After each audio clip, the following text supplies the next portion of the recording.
In the lightless depths beneath a world that has forgotten its own name, something stirs.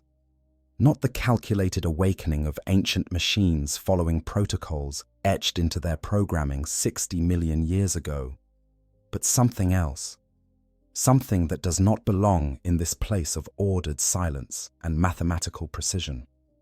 Something warm in a realm of absolute cold.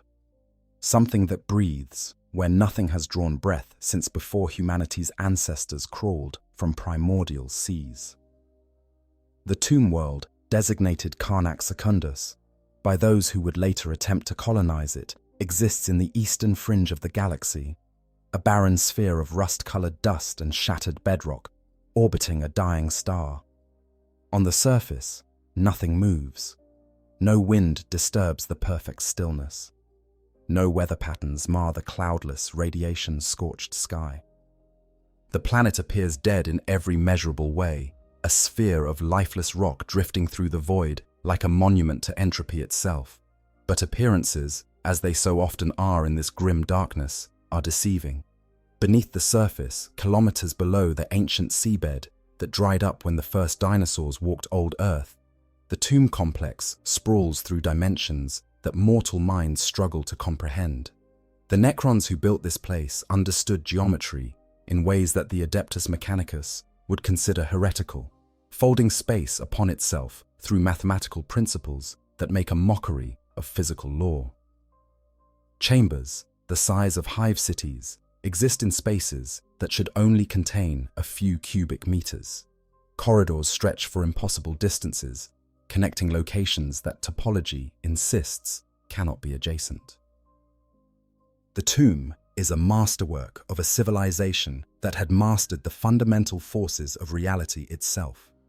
For 60 million years, this tomb has maintained its vigil.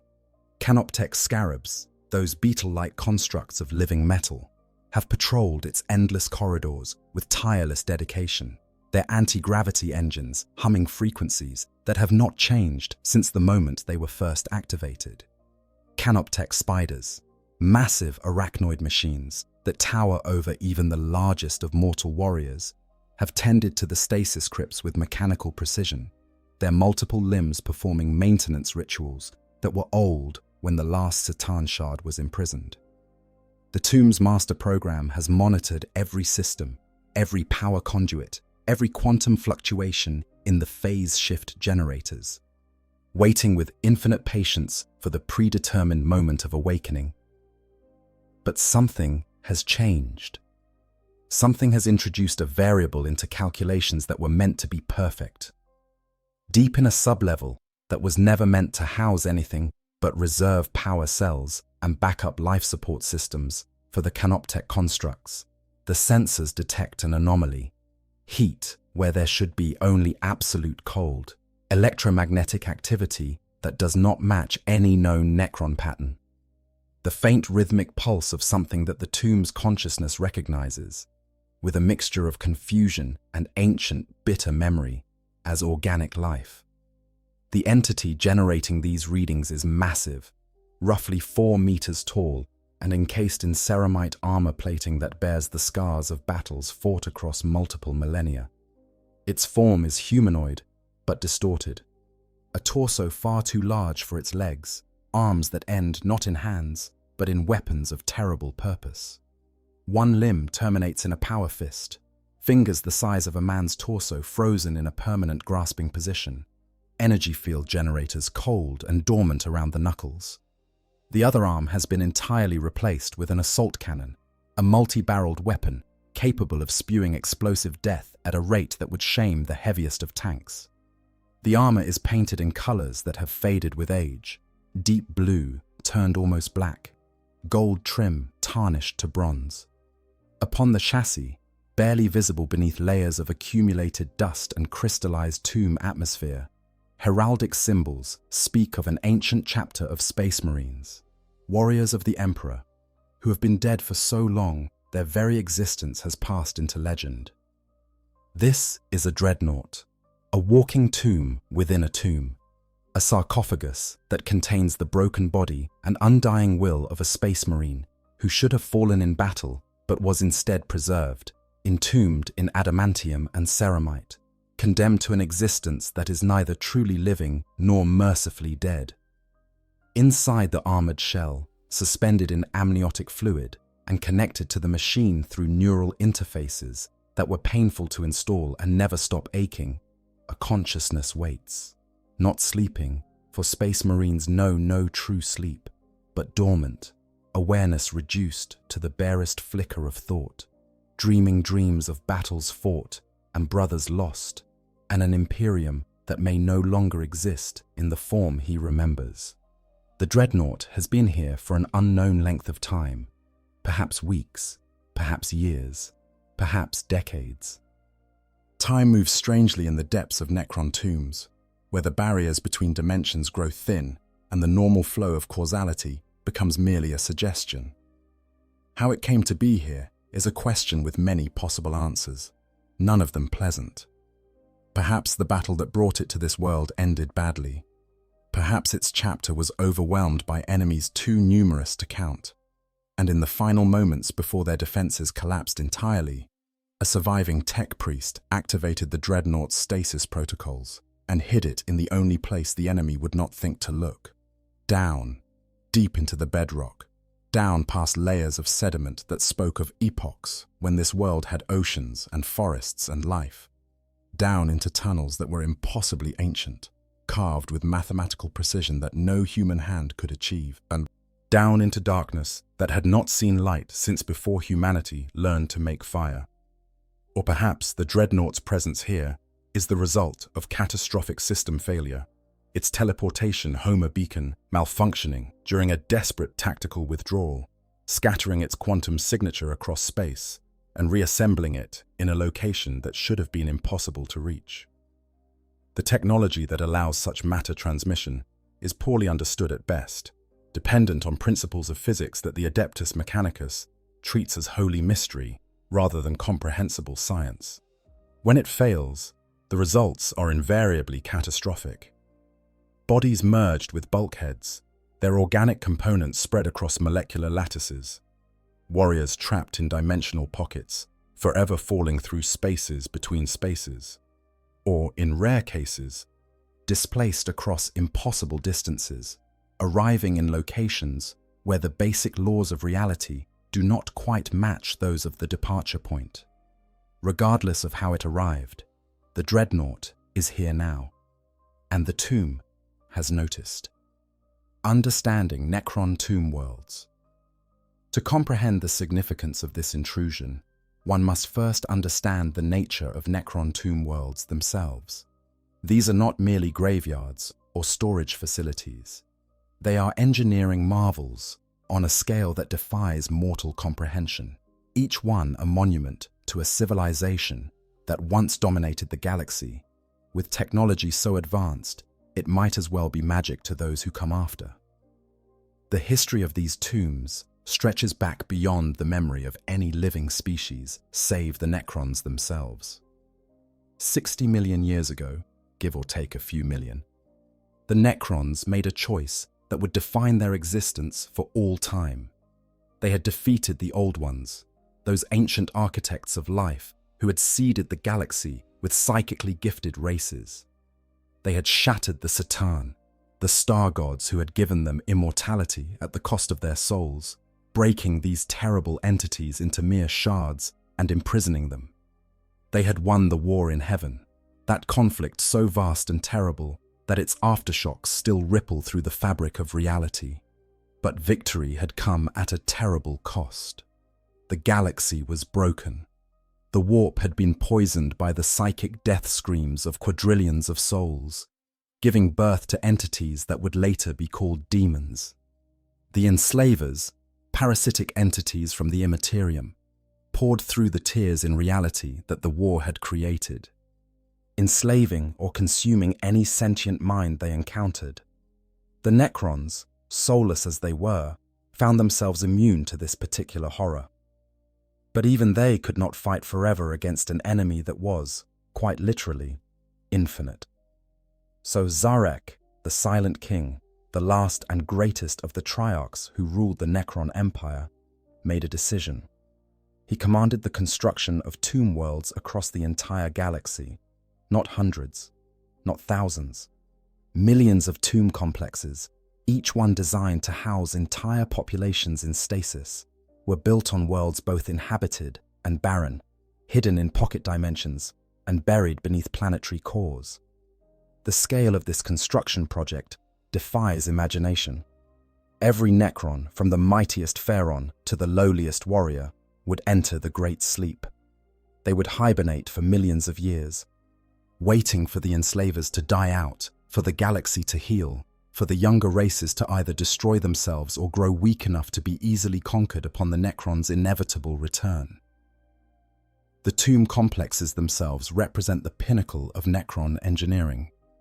Each one is a self-contained ecosystem of mechanical precision, utilizing technologies that make Imperial science look like a child's crude drawing. The primary technology underlying everything is what the Necrons call living metal, or necrodermis. This material, whose exact composition remains one of the great mysteries of the galaxy, possesses the extraordinary ability to repair itself, not slowly, as mortal metals might rust or corrode over eons, but instantaneously. Molecular bonds reform as quickly as they are broken. Structural damage flows away like water finding its level. Bullet holes seal themselves. Severed components reattach. The material seems to exist partially outside normal space-time, drawing upon energies from unknown dimensions to fuel its perpetual regeneration. Living metal is not merely used for the Necron bodies themselves. The tomb complexes are constructed from it. Every wall, every support beam, every power conduit is made of this self-repairing material. This explains how structures built 60 million years ago can still function with near-perfect efficiency. Tectonic shifts that would crush any mortal construction are simply absorbed and compensated for. Cosmic radiation that would render normal materials brittle and weak has no effect. Even direct assault, unless utterly overwhelming, merely delays the inevitable, as damaged sections repair themselves faster than they can be destroyed. The interior structure of a tomb world follows a complex template that was devised during the height of Necrontier civilization. The deepest levels contain the primary stasis crypts, vast chambers where millions of Necron warriors stand in perfect rows, their consciousness reduced to the barest flicker of awareness, waiting for the signal to awaken. These crypts are environmental nightmares, maintained at temperatures barely above absolute zero, pressurized to prevent any molecular degradation, and bathed in energy fields that preserve the warriors within in a state of perfect temporal stasis. Time literally does not pass for those within the stasis field. To them, the moment of entering sleep and the moment of awakening are separated by no subjective duration at all. Above the stasis crypts are the maintenance levels, endless corridors and chambers dedicated to the systems that keep the tomb functioning. Here, Canoptech constructs patrol endlessly, their programming compelling them to maintain vigilance even when there is nothing to be vigilant against. Canoptech scarabs, those beetle-like drones, exist in swarms numbering in the billions. Each individual scarab is relatively simple, its artificial intelligence barely capable of independent thought. But in swarms, connected through quantum entanglement to central control nodes, they become something more.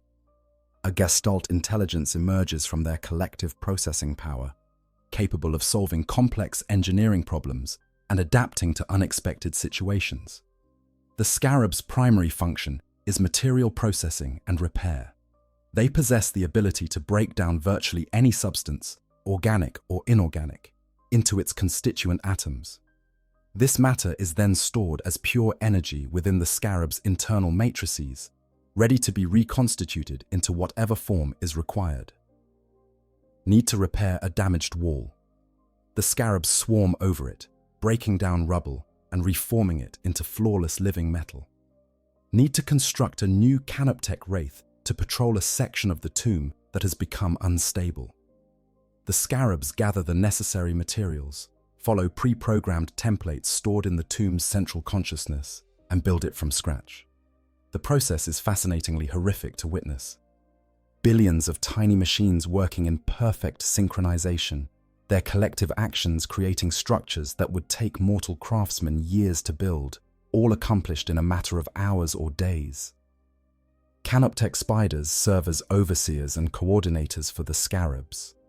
These massive constructs, easily 3 times the height of a man and possessing 6 multi-jointed legs that allow them to navigate the tomb's complex geometry with disturbing grace, are equipped with far more sophisticated intelligence than their scarab charges. A single spider is capable of complex independent action, able to assess problems, formulate solutions, and execute repairs without any need for central coordination. When 3 spiders work in concert, something remarkable occurs. One of the 3 assumes command, linking its processing matrix to the others, creating a gestalt intelligence that approaches true sentience. This superintelligence can coordinate thousands of scarabs simultaneously, directing them in intricate repair operations or complex construction projects. The spiders are also equipped for combat, though this is a secondary function. Their primary weapons are fabricator claw arrays, massive appendages that can strip flesh from bone with terrifying efficiency. These claws were designed for fine manipulation during repair work, but they serve equally well for tearing apart anything foolish enough to threaten the tomb. Some spiders are equipped with particle beamers, weapons that project focused streams of exotic particles capable of disrupting molecular bonds. The beam does not burn or melt its target. Instead, it causes the very atoms that compose the target to simply stop cohering to each other. Flesh sublimes directly into gas. Metal turns to powder. Ceramite armor, that miracle material that can withstand the impact of bolt rounds and the heat of plasma, simply ceases to exist where the beam touches it.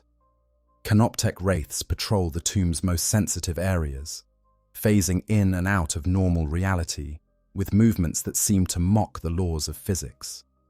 These serpentine constructs are equipped with dimensional destabilization matrices, technology that allows them to temporarily shift their physical form into a state where solid matter poses no barrier.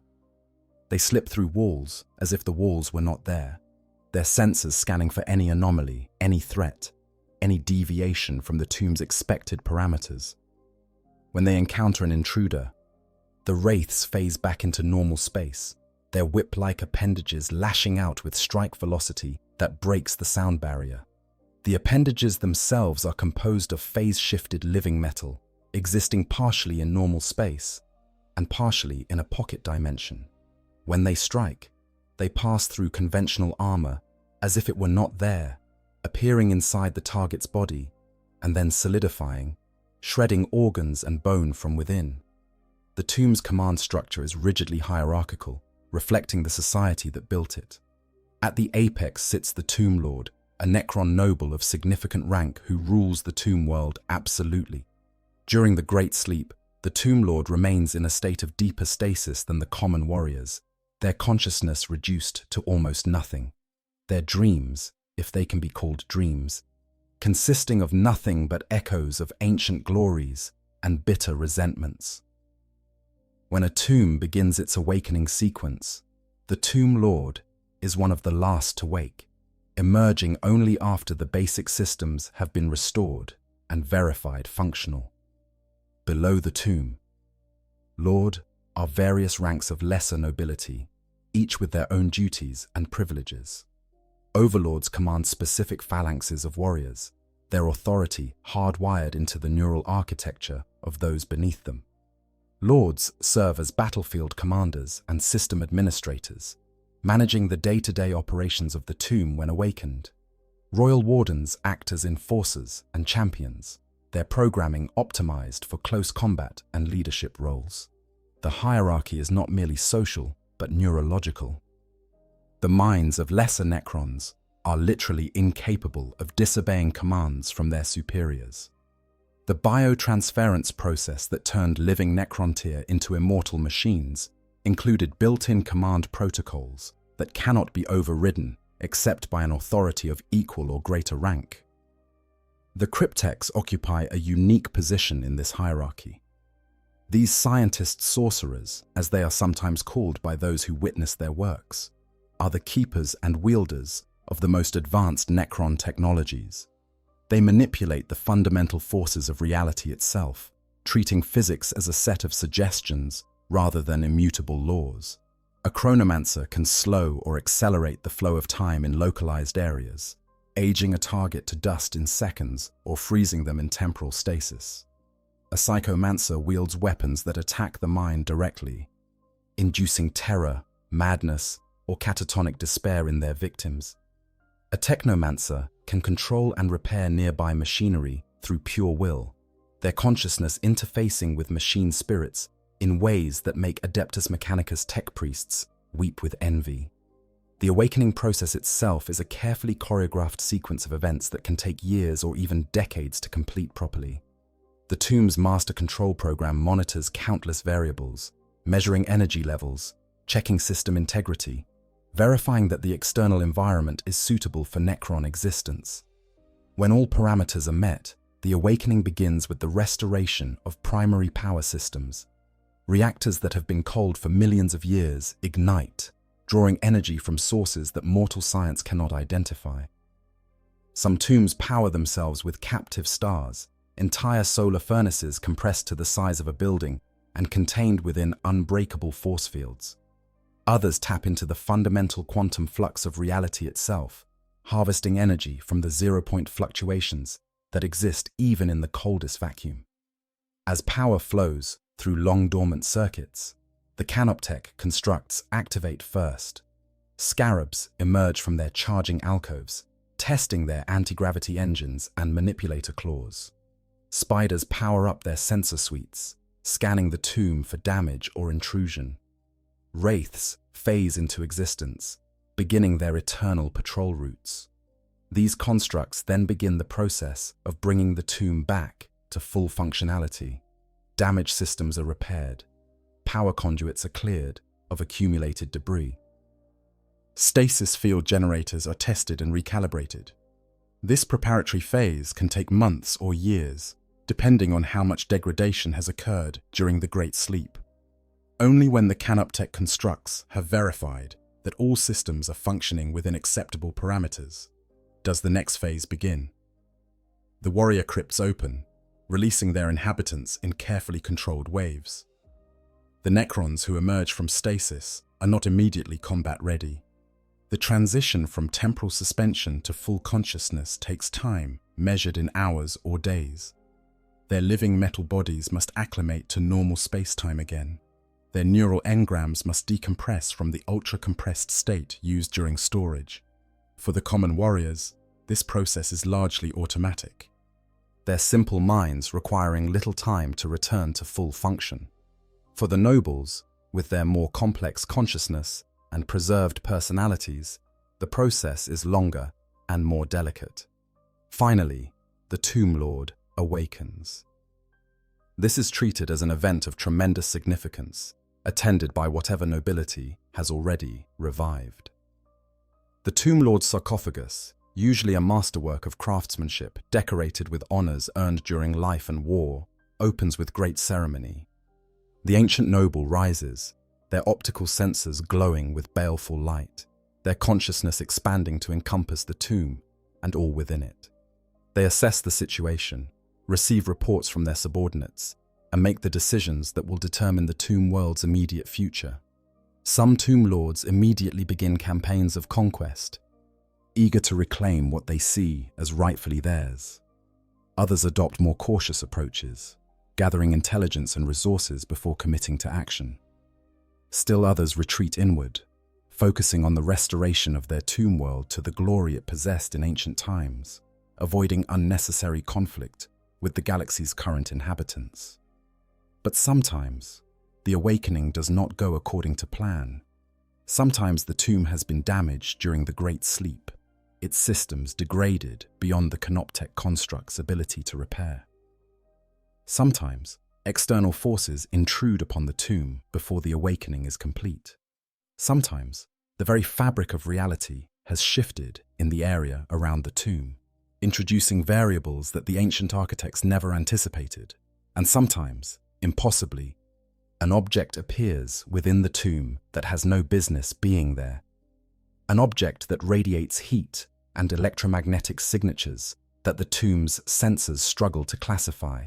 An object that contains, impossibly, a living consciousness where no life should exist. An object like a Space Marine Dreadnought. The nature of Space Marine Dreadnoughts. To understand the magnitude of what the tomb's sensors are detecting, one must understand what a Dreadnought represents in the context of the Imperium of man. These war machines are not mere vehicles, not simple weapons platforms that a pilot can enter and exit at will. They are prison and sanctuary combined, coffin and throne merged into one, a fusion of the biological and mechanical that represents both the highest honor the Imperium can bestow upon a fallen warrior and a fate that many would consider worse than death itself. The Adeptus Astartes, those genetically engineered superhuman warriors known as Space Marines, are among the most valuable military assets in the entire Imperium. Each one represents an enormous investment of time, resources, and genetic material. The creation of a single Space Marine requires a suitable human candidate, usually selected from the most savage and warlike populations across Imperial space. This candidate must be young, their body still capable of accepting the genetic modifications that will transform them. They must possess psychological traits that suggest they will endure the transformation process without breaking mentally. The transformation itself is a brutally invasive procedure that spans years. 19 specialized organs, grown from the gene seed harvested from a previous generation of Space Marines, are surgically implanted into the candidate's body. Each organ modifies the recipient in specific ways. The secondary heart improves cardiovascular capacity. The os modular strengthens bones to near unbreakable density. The biscopia accelerates muscle growth to superhuman levels. The catalepsian node allows the Marine to rest one hemisphere of their brain while the other remains active, eliminating the need for traditional sleep. The preomnor acts as a pre-digestive stomach, allowing the Marine to consume and extract nutrition from virtually any organic matter, and so on. Each organ, a miracle of genetic engineering that the Adeptus Mechanicus can replicate but no longer truly understands.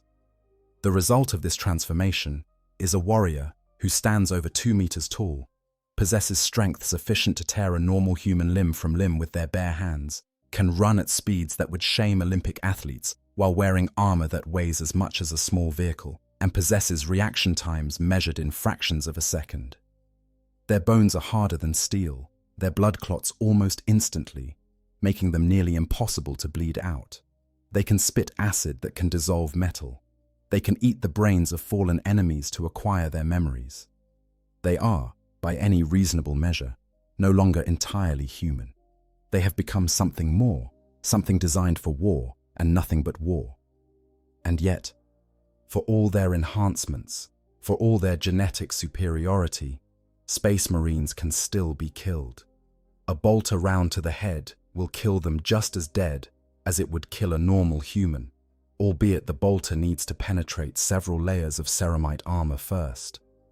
A plasma blast can vaporize their enhanced physiology as easily as it would vaporize unenhanced flesh. A power sword can cleave through their reinforced bones. Even with all their advantages, Space Marines die in battle. They die in their thousands during major campaigns. They die holding the line against enemies that outnumber them 1,000,000 to 1. They die doing their duty as they were engineered to do. For most Space Marines, death in battle is the expected and even desired end to their service. They are warriors of the Imperium, defenders of humanity against a galaxy full of horrors that want nothing more than to devour, enslave, or destroy the species. To die fighting such enemies is considered the highest honor, a final service rendered to the Emperor and to the chapter that trained them. Their gene seed is extracted by the apothecaries who tend to the fallen, harvested from the organs in their chest and throat, preserved for implantation into the next generation of warriors. Their names are inscribed in the chapter's records. Their deeds are remembered in saga and song. And that, for most, is enough. But some space marines, when they fall, are judged worthy of a different fate. Warriors who have served for centuries, who have led countless battles to victory, who embody the chapter's ideals and traditions in ways that transcend mere combat prowess. These rare individuals are sometimes offered what is euphemistically called a great honor. Rather than allowing death to claim them, the chapter's tech marines and apothecaries work together to preserve what remains of the fallen warrior's life. They encase the broken body in a sarcophagus, a life support system more advanced than anything available to normal humans. They connect the warrior's nervous system directly to the controls of a war machine designed specifically for this purpose. They create a Dreadnought. The process of interment is agonizing beyond description. The warrior's body, already broken by whatever injuries brought them to this point, is further violated by the intrusion of neural interface needles that must be driven directly into the brain and spinal column. Amniotic fluid fills the sarcophagus, forcing the warrior to breathe liquid, a sensation that triggers every primitive instinct to panic and thrash. The connection between biological nervous system and mechanical control systems is established through methods that the Mechanicus guards jealously, a fusion of the organic and technological that should not be possible according to any known laws of biology or engineering. When the process is complete, the warrior who emerges is fundamentally changed. They no longer have a body in any meaningful sense. The shattered remnants of their organic form are locked away in the armored sarcophagus at the heart of the Dreadnought, never to be seen again. What they have instead is a body of adamantium and ceramite, standing 4 meters tall, bristling with weapons that would require entire squads of normal soldiers to operate. Their arms have been replaced with instruments of war, assault cannons that can shred through armor with streams of explosive shells, power fists capable of crushing ceramite and bone with equal ease, missile launchers, plasma cannons, las cannons, multi-melters, every weapon configuration imaginable, all integrated into the Dreadnought's chassis and controlled through direct neural interface. The experience of existence as a Dreadnought is difficult for mortals to comprehend. The pilot no longer feels their own body because they effectively no longer have one. Instead, they feel the Dreadnought itself. The sensors become their eyes, feeding them visual data across spectra that human eyes cannot perceive. Thermal imaging, motion tracking, threat analysis, all of it flows directly into their consciousness. The hydraulics and servo motors become their muscles, responding to their will with power that makes their original Space Marine strength seem pathetically weak by comparison. The armor plating becomes their skin, registering impacts and damage as a distant, muted sensation rather than actual pain. But this existence comes at a terrible price. Dreadnoughts cannot leave their sarcophagi. The neural connections that allow them to control their mechanical bodies cannot be severed without killing them.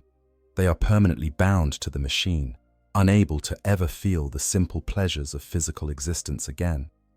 They cannot eat or drink, sustained instead by nutrient feeds and recycled amniotic fluid. They cannot touch anything with actual hands, only with weapons and manipulator claws. They cannot interact with their battle brothers as equals, towering over them instead, a constant reminder of what awaits those who fall but are deemed too valuable to let die. To preserve what remains of the pilot's sanity, Dreadnoughts are kept in stasis between battles. They sleep, or something like it, in specialized chambers deep within their chapter's fortress monastery. Time passes for them in discontinuous chunks. They wake for battle, fight with the fury of the damned, and then return to sleep, often for decades or centuries at a time. With each awakening, they find the galaxy more changed. Their chapter evolved in ways that make less and less sense to warriors, whose memories stretch back to the chapter's founding. The faces of their battle brothers are always new, unfamiliar.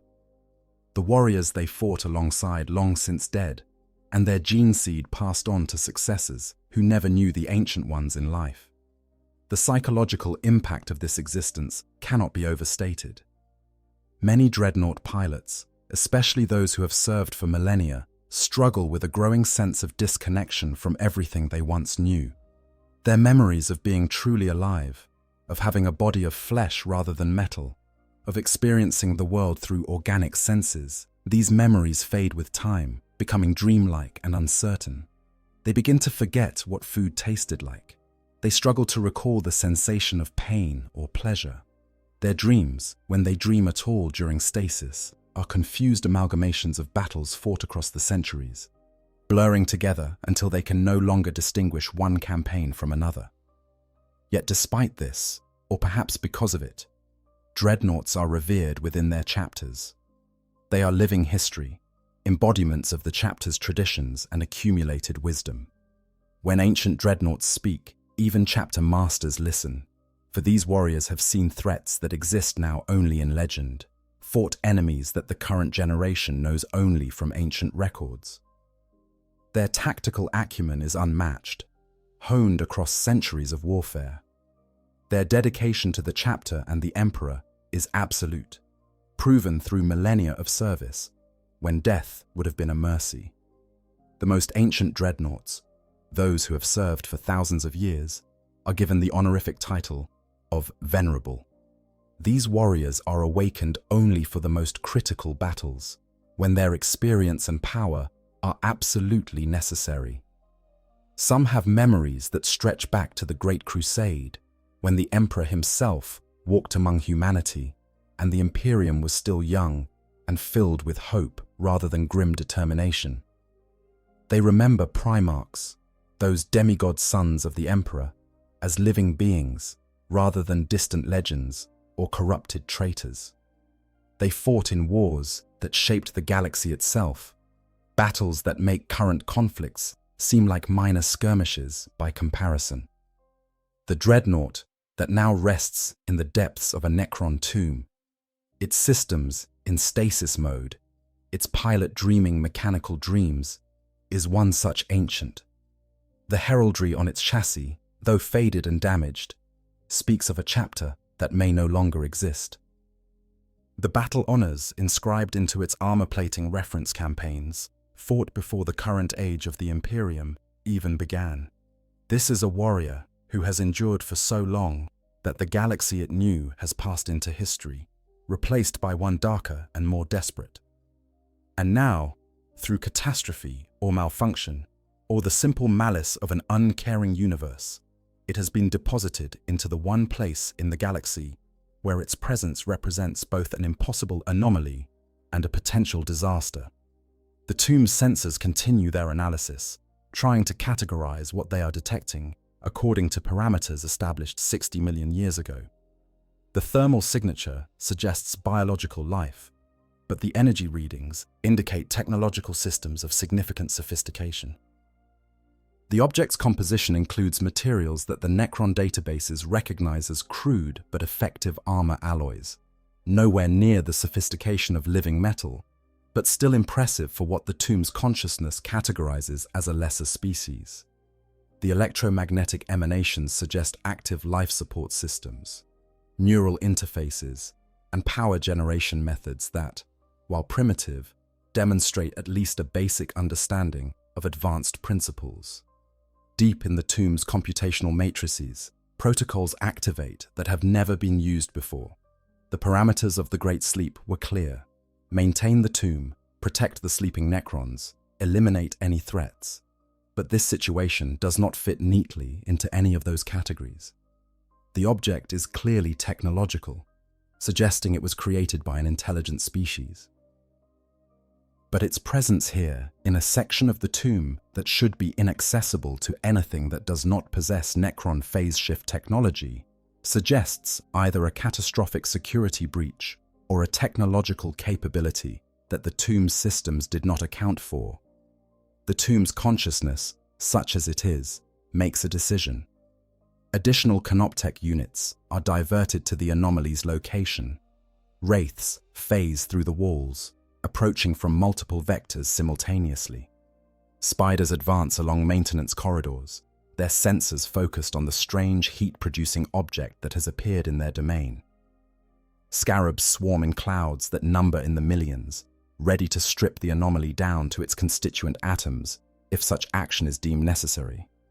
And in the deepest crypts, where the nobility sleep in stasis far deeper than that of the common warriors, alarm protocols begin to activate. The tomb's master control system has determined that this situation, unprecedented and potentially dangerous, requires a level of decision-making authority that only the awakened nobility can provide. Power begins to flow to the stasis chambers that contain overlords and lords, those who possess the consciousness and authority to make choices that will affect the tomb's future. The awakening sequence begins, not the careful, measured process that was intended to take years, but an emergency protocol designed for situations where immediate action is necessary. The tomb stirs. After 60 million years of silence, broken only by the mechanical activities of its tireless guardians, something is changing. In chambers where no Necron has been conscious since before the birth of humanity, optical sensors begin to glow with baleful emerald light. Minds that have not thought a thought since the age of dinosaurs start the slow process of returning to awareness. And all of them, as consciousness returns and they begin to process the data being fed to them by the tomb's systems, focus on a single question. What is this impossible thing that has invaded our domain? The intrusion scenario. Before we delve deeper into the Necrons' response, we must address the question that rational minds would immediately ask. How does a Dreadnought end up in the sealed depths of a Necron tomb world? The answer, like so many things in the grim darkness of the 41st millennium, lies in the intersection of desperation, malfunction, and the fundamental unreliability of technologies that humanity no longer fully understands. The Imperium of man has relearned, often through catastrophic failure, that the universe does not obey the tidy laws of physics that their ancestors once understood. The warp, that roiling sea of psychic energy that underlies reality itself, makes a mockery of concepts like causality and linear time. Warp travel, the method by which Imperial ships cross the vast distances between stars, operates on principles that are as much mystical as scientific. A ship enters the Imperium, that hellish realm where thoughts have substance and emotion becomes reality, and attempts to navigate through it using the Astronomicon, the psychic lighthouse that burns at holy terror, powered by the tormented souls of thousands of psychers who are consumed daily to maintain it. But the warp is not stable. It is capricious, malevolent, and utterly indifferent to the desires and plans of those who dare travel through it. A journey that should take weeks can stretch into decades. A ship can emerge from the warp centuries before it entered, arriving at its destination before it departed, creating paradoxes that cause navigator houses to go quietly mad contemplating them. And sometimes, in cases that the administratum tries very hard to suppress knowledge of, ships emerge not in normal space at all, but in locations that should not be accessible through any known means. One such ship might have been a strike cruiser belonging to a Space Marine chapter, damaged in combat with Chaos forces and forced to make an emergency warp translation. The Geller fields, those reality-stabilizing barriers that protect a ship's crew from the predations of the warp, were failing. Demons stalked the corridors, killing crew and Marines alike with gleeful malice. The ship's navigator, their third eye bleeding from the strain of perceiving the Imperium directly, screamed coordinates to the helmsman, even as their mind began to fracture under the weight of what they saw. The warp drive fired, tearing a wound in reality through which the ship could escape back to blessed, stable real space. But something went wrong. Perhaps the coordinates were corrupted by the very demons the ship was fleeing from, malicious entities whispering false numbers into the navigator's mind. perhaps the ship's machine spirit, that semi-sentient consciousness that indwells all sufficiently complex Imperial technology, was damaged or possessed. Perhaps the warp itself, with the cruel randomness that defines it, simply decided that this ship's fate would be stranger than most. Whatever the cause, when the strike cruiser emerged from the Imperium, it did so not in stable space, but partially phased through the fabric of reality. The ship existed, for a brief moment, measured in microseconds, in multiple locations simultaneously. Parts of its hull materialized light years away from other parts. Crew members found themselves scattered across parsecs, their bodies separated at the molecular level by the forces involved. And one section of the ship, a reinforced storage bay containing a dreadnought in stasis, translated into an underground chamber on a world that had been dead for 60 million years. The dreadnought's containment system, designed to survive ship-to-ship combat and orbital bombardment, withstood the catastrophic energies of the botched translation. Its power cells, which had been charging from the strike cruiser's reactors, contained enough energy to maintain stasis protocols for decades if necessary. Its cogitator banks, hardened against electromagnetic pulse and radiation, continued their eternal vigil, monitoring the pilot's vital signs and maintaining the neural interfaces that kept the ancient warrior connected to their mechanical body. The sarcophagus remained sealed, the amniotic fluid undisturbed, the warrior within unaware that anything had changed. And around the dreadnought, reality stabilized. The underground chamber, which had been empty seconds before, now contained several hundred tons of Imperial war machine. The impact of the sudden materialization sent shockwaves through the bedrock, vibrations that propagated through stone and living metal alike, ripples that eventually reached the sensors of patrolling canoptech constructs. The heat from the dreadnought's still active power cells began to radiate outward, warming air that had been at near absolute zero for longer than life had existed on Earth. Electromagnetic emissions from the cogitator systems created interference patterns that the tomb's ancient sensors had never encountered before. The initial response from the tomb's automated systems was confusion. The canoptech constructs are sophisticated, far more so than any artificial intelligence the Imperium has created. But they are still programmed entities following decision trees established millions of years ago. Their protocols are clear: identify the anomaly, categorize it, respond according to predetermined parameters. But this situation does not fit any of the categories they were designed to handle. The anomaly is clearly technological in nature, but it does not match any known Necron design. The materials are wrong: crude alloys rather than living metal, ceramite composites rather than phase-shifted matrices. The energy signatures are primitive, fusion-based power generation rather than the incomprehensibly advanced reactors that Necrons use, which draw power from sources that mortal scientists cannot even name. The thermal management is laughably inefficient, radiating waste heat into the surrounding environment rather than recycling it through dimensional pockets. By every measurable metric, the technology is inferior to Necron standards. But inferior does not mean harmless. The canoptech scarabs, those tireless beetle-like maintainers, approach the dreadnought in vast swarms, their quantum-entangled consciousness analyzing every detail. They detect active power systems, life support functions, weapons that, while primitive, could still pose a threat to tomb systems if discharged. They sense something else as well, something that triggers ancient recognition protocols buried deep in their programming. Biological signatures, organic life. Not the simple bacteria or fungi that sometimes infiltrate tomb complexes, riding in on cosmic debris or emerging from indigenous life forms that evolved on the tomb world's surface. This is complex life, sentient life, and it is encased within the war machine like a pearl within an oyster. The scarabs relay this information to the canoptech spiders that are converging on the location. These larger constructs possess more sophisticated analysis capabilities, able to process data and make decisions that would overwhelm the simpler scarabs.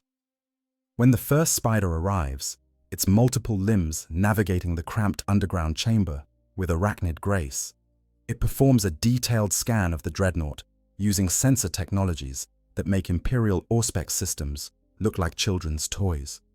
The spider's analysis reveals layers of complexity that the scarabs could not detect. The outer shell is indeed crude ceramite armor, thick and durable, but nowhere near the sophistication of Necron defensive systems.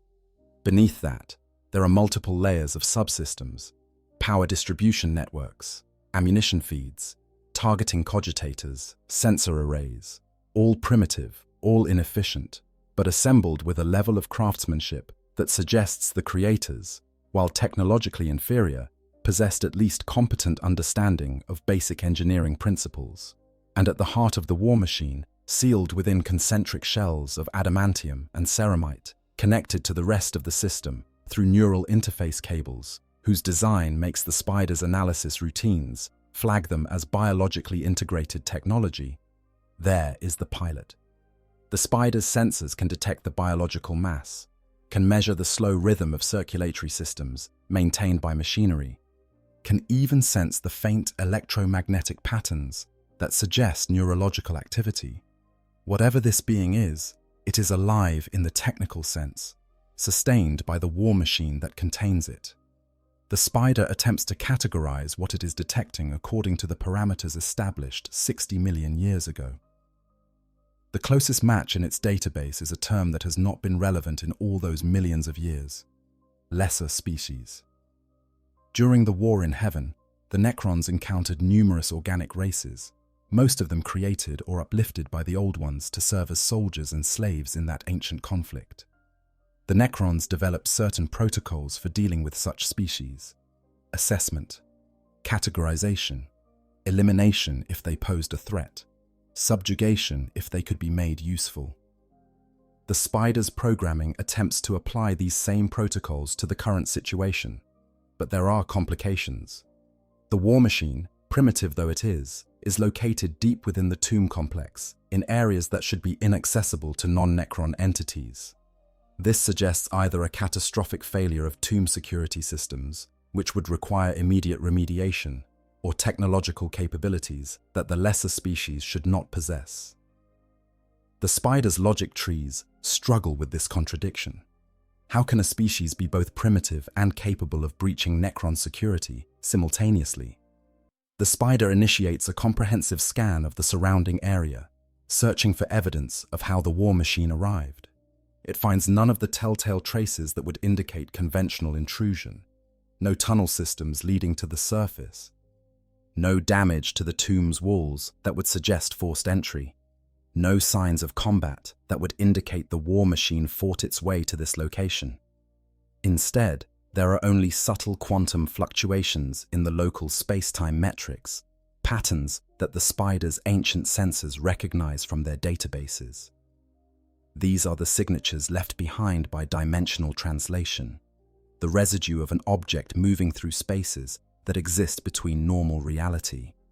This discovery changes the parameters of the situation significantly. Dimensional translation technology is not something the spider would expect a primitive species to possess. The principles involved are complex beyond measure, requiring understanding of physics at levels that most species never achieve. Even the Elder, those insufferable inheritors of the Old One's legacy, only partially comprehend these forces, using their webway rather than mastering the underlying principles that created it. For a species that builds war machines from crude metals to possess any form of dimensional translation capability suggests that their technological advancement is far more uneven than their primitive materials would indicate. The spider transmits its findings to the tomb's central consciousness, a vast distributed intelligence that monitors all tomb systems simultaneously. The central consciousness processes the data according to protocols that have not been activated in 60 million years. Threat assessment algorithms analyze the war machine's potential for causing damage to tomb systems. Strategic evaluation subroutines consider what the presence of this technology implies about the current state of the galaxy.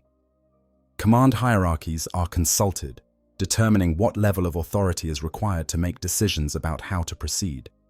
The conclusion, reached through quantum computing processes that would make the most advanced imperial cogitators seem like abacuses by comparison, is clear.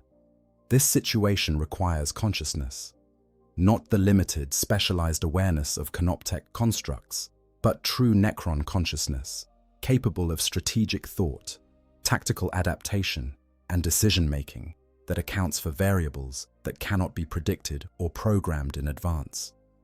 The central consciousness initiates emergency awakening protocols for select members of the tomb's nobility, not the full awakening that was intended to take place when all systems were verified functional and the galaxy's status confirmed suitable for Necron expansion. This is a targeted awakening, bringing online only those nobles whose rank and expertise make them suited to evaluate and respond to the current situation. Power flows to specific stasis crypts, chambers sealed and protected beyond even the considerable defenses of the common warrior storage areas. Within these crypts, Necrons, who have not experienced conscious thought in 60 million years, begin the process of returning to awareness. It is not instantaneous. The transition from absolute temporal stasis to normal time requires careful management of systems, gradual restoration of consciousness to prevent catastrophic errors in the neural engram patterns that constitute a Necron's mind. The first Necron to wake is Overlord Zandrek, though this is not actually his name, merely a rough approximation in Gothic of a designation that exists as a complex mathematical formula in the Necron language. Zandrek is ancient even by Necron standards, having served in the military forces of the Necron tier before biotransference. His tactical genius recognized even when his body was still flesh and blood and doomed to early death by cancer. The transition that made him immortal came at a terrible price. His memories of flesh are fragmentary at best. His connection to anything resembling emotion is severed completely, but his military acumen remains sharp as the day he was transformed. As consciousness returns, Zandrek's awareness expands outward from the sarcophagus that has been his tomb within a tomb. He perceives the tomb complex through 1,000 senses, his consciousness interfacing with systems that report their status directly to his awareness. Power levels, structural integrity, canoptech construct deployment. All of this information flows into his mind in the microseconds it takes him to fully wake. And then the central consciousness presents him with the anomaly, the impossible object in the deep chambers, the war machine that should not exist. Zandrek analyzes the data with the dispassionate efficiency of a being who no longer remembers what it means to be surprised. The war machine is primitive but not contemptible. Its weapons, while crude, could damage tomb systems if employed with sufficient tactical intelligence.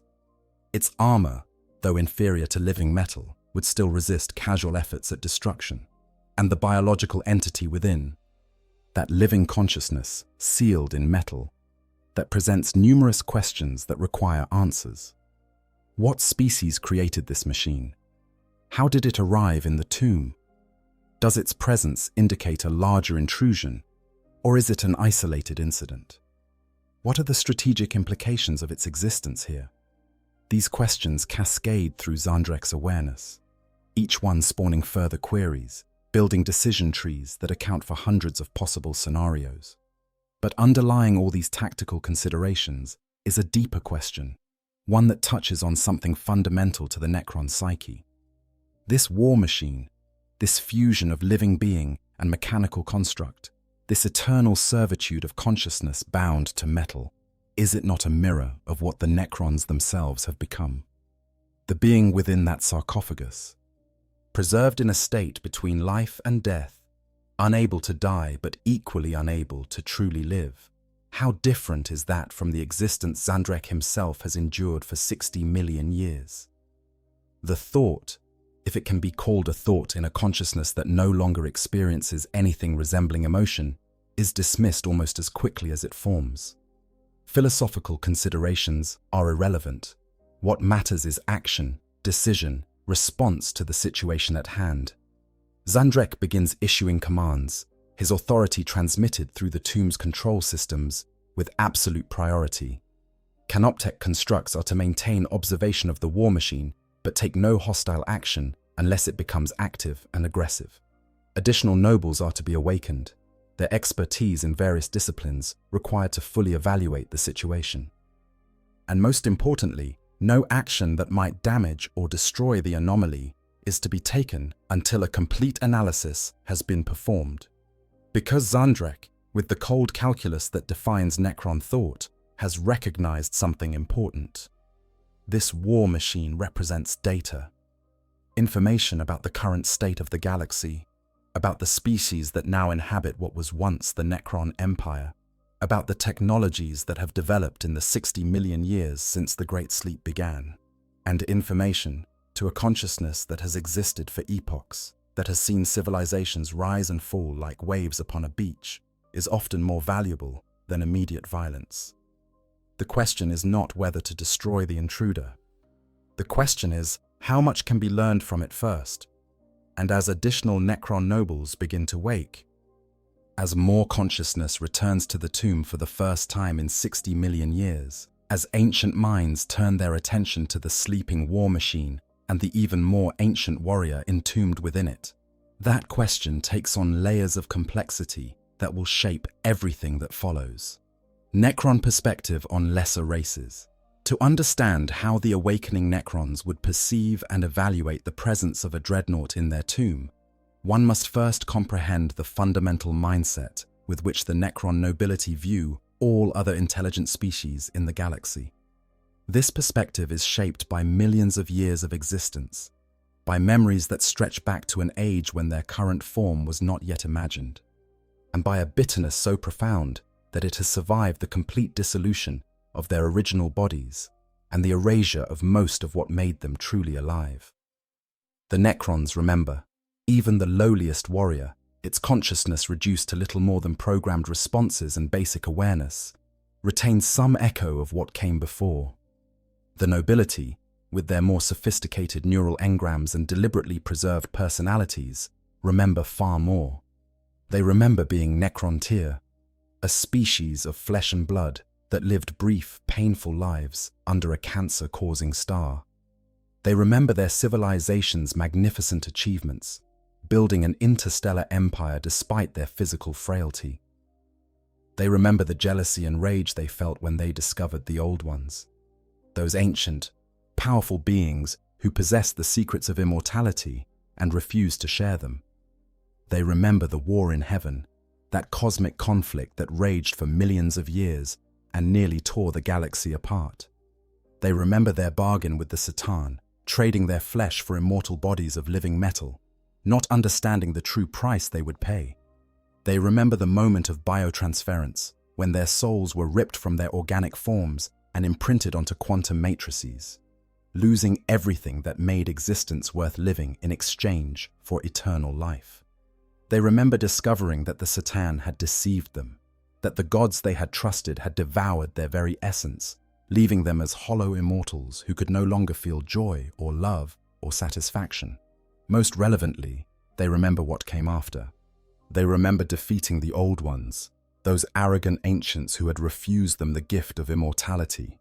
They remember shattering the Satan themselves, turning against their former gods with fury born of betrayal, breaking the star gods into fragments and imprisoning those fragments. They remember standing at the apex of galactic power, the undisputed masters of a galaxy that had been brought to heel through superior technology and ruthless application of force. And they remember the decision to sleep, to enter stasis, and wait out the enslavers, those parasitic entities from the warp that consumed all psychically active life. They remember the Silent King's final command, ordering the construction of tomb worlds across the entire galaxy, preparing for a slumber that would last millions of years. They remember closing their optical sensors for what they expected to be a brief rest in cosmic terms, confident that when they woke, the galaxy would be theirs to reclaim. But the galaxy that exists now, the one that the awakening Necrons find themselves in, is not the empty canvas they expected. Instead, it teems with life. Billions of worlds harbor organic species, each one descended from ancestors that did not even exist when the Necrons entered their sleep. These new species have built empires of their own, carved out territories in space that the Necrons consider rightfully theirs, developed technologies and cultures entirely independent of anything the Necrons achieved. The Necron response to this discovery is complex, varying between different dynasties and even between individual nobles of the same dynasty. But certain common elements run through nearly all Necron thinking regarding the younger races. These can be summarized as a mixture of contempt, irritation, and a strange, detached curiosity. The contempt comes from the vast gulf that separates Necron technology from that of younger races. From the Necron perspective, even the most advanced technologies employed by the Imperium of Man or the Eldar are primitive children's toys compared to what the Necrons achieved. When a Necron cryptech examines Imperial technology, they see inefficiency at every level. Power generation methods that waste enormous amounts of energy as heat, propulsion systems that rely on forces barely understood by their creators, weapons that operate on the crudest possible principles, using chemical reactions or electromagnetic acceleration rather than the fundamental manipulation of physics itself. This technological superiority shapes how Necrons view the organics who built these crude devices. The Imperium, with its billions of worlds and quadrillions of human inhabitants, its vast armies and mighty war fleets, is seen by most Necrons as little more than an infestation of vermin that has overrun property that rightfully belongs to the Necron dynasties. Humanity's greatest achievements, their Imperium spanning the galaxy, their genetically engineered space marines, their reality-denying faith in a corpse god enthroned on Terra. All of this is, from the Necron perspective, the equivalent of particularly industrious insects building impressive anthills on land that will be reclaimed by its rightful owners. The irritation stems from the simple fact that these lesser species exist in numbers that make them difficult to simply eliminate. The Necrons remember being one of the dominant species in the galaxy, capable of marshalling forces that could scour entire sectors of space clean of life. But the Great Sleep has changed the strategic situation.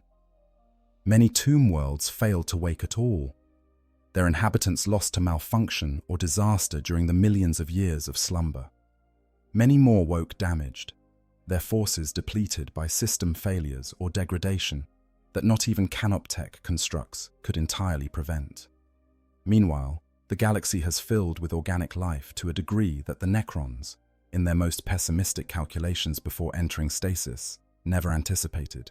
The Imperium alone claims to hold 1 million worlds, though the actual number is certainly lower and highly variable, depending on how one counts worlds that slip in and out of Imperial control. The Orcs, those green-skinned barbarians whose capacity for reproduction puts even the most fertile organic species to shame, have spread across the galaxy like a particularly virulent fungus, establishing themselves on countless worlds where Necron tomb complexes sleep beneath the surface. The Tyranids, those extragalactic devourers, represent a threat that the Necrons never anticipated during their original planning, an enemy that cannot be reasoned with or intimidated, that will never surrender or retreat, that exists only to consume all biological matter in the universe. This numerical disparity means that even the most aggressive Necron dynasty cannot simply launch a war of extermination against all organic life simultaneously. They lack the numbers for such an undertaking, at least until more tomb worlds can be successfully awakened and their forces brought to full strength. This necessitates more subtle approaches, more careful strategy, more patience than many Necron nobles find comfortable. They are predators, forced to coexist, at least temporarily, with prey that has grown numerous enough to pose an actual threat. The curiosity, strange as it might seem for a species that has lost the capacity for most emotions, comes from the simple fact that 60 million years is a very long time. The galaxy the Necrons wake to is fundamentally different from the one they left. New species have evolved. New technologies have been developed, built on principles the Necrons never explored because they took different technological paths. New forms of social organization and culture have emerged. And while the Necrons might consider all of these developments inferior to what they themselves achieved, inferior does not necessarily mean unworthy of study. Some Necron nobles have developed what can only be described as collectors' interests in the younger races.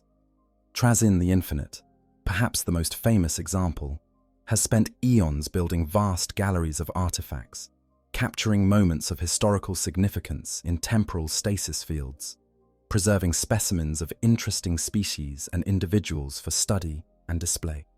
His methods are often destructive to those he collects, but they stem from what appears to be genuine intellectual curiosity about the galaxy's development during the Necrons' absence. Other nobles approach the younger races from more practical angles. Certain cryptechs have expressed interest in understanding how organic species harness warp energy, a practice the Necrons themselves never pursued because they lack souls and cannot access the Imperium in the way psychic species can. Some overlords study the tactics and strategies employed by Imperial forces, not because these tactics represent any particular innovation, but because understanding an enemy's thinking is fundamental to defeating them efficiently. There is also, buried deep in the consciousness of some Necrons, a terrible envy of organic species. The nobility remember, however dimly, what it was like to be truly alive. They remember sensation, emotion, the simple pleasure of tasting food or feeling warmth on skin. They remember love, hate, joy, fear, all the things that made existence meaningful rather than merely a state of being. And when they observe organic species, even primitive humans who live their brief lives in squalor and ignorance, they see beings who still possess what the Necrons traded away. This envy manifests in different ways across different Necron personalities. Some respond with increased cruelty, taking a perverse satisfaction in ending lives that they themselves can no longer truly live. Others become almost protective, seeing organic species as children who do not appreciate the precious gift of mortality they possess.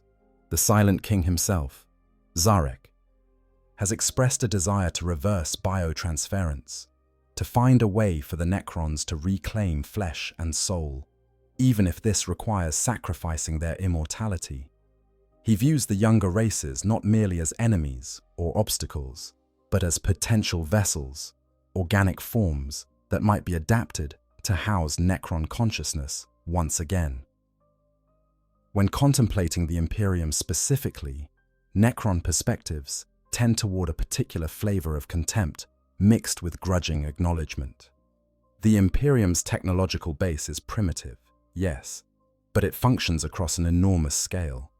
Their understanding of the sciences underlying their technology is often limited to rote memorization of ritual rather than true comprehension, but they can still maintain and replicate their devices.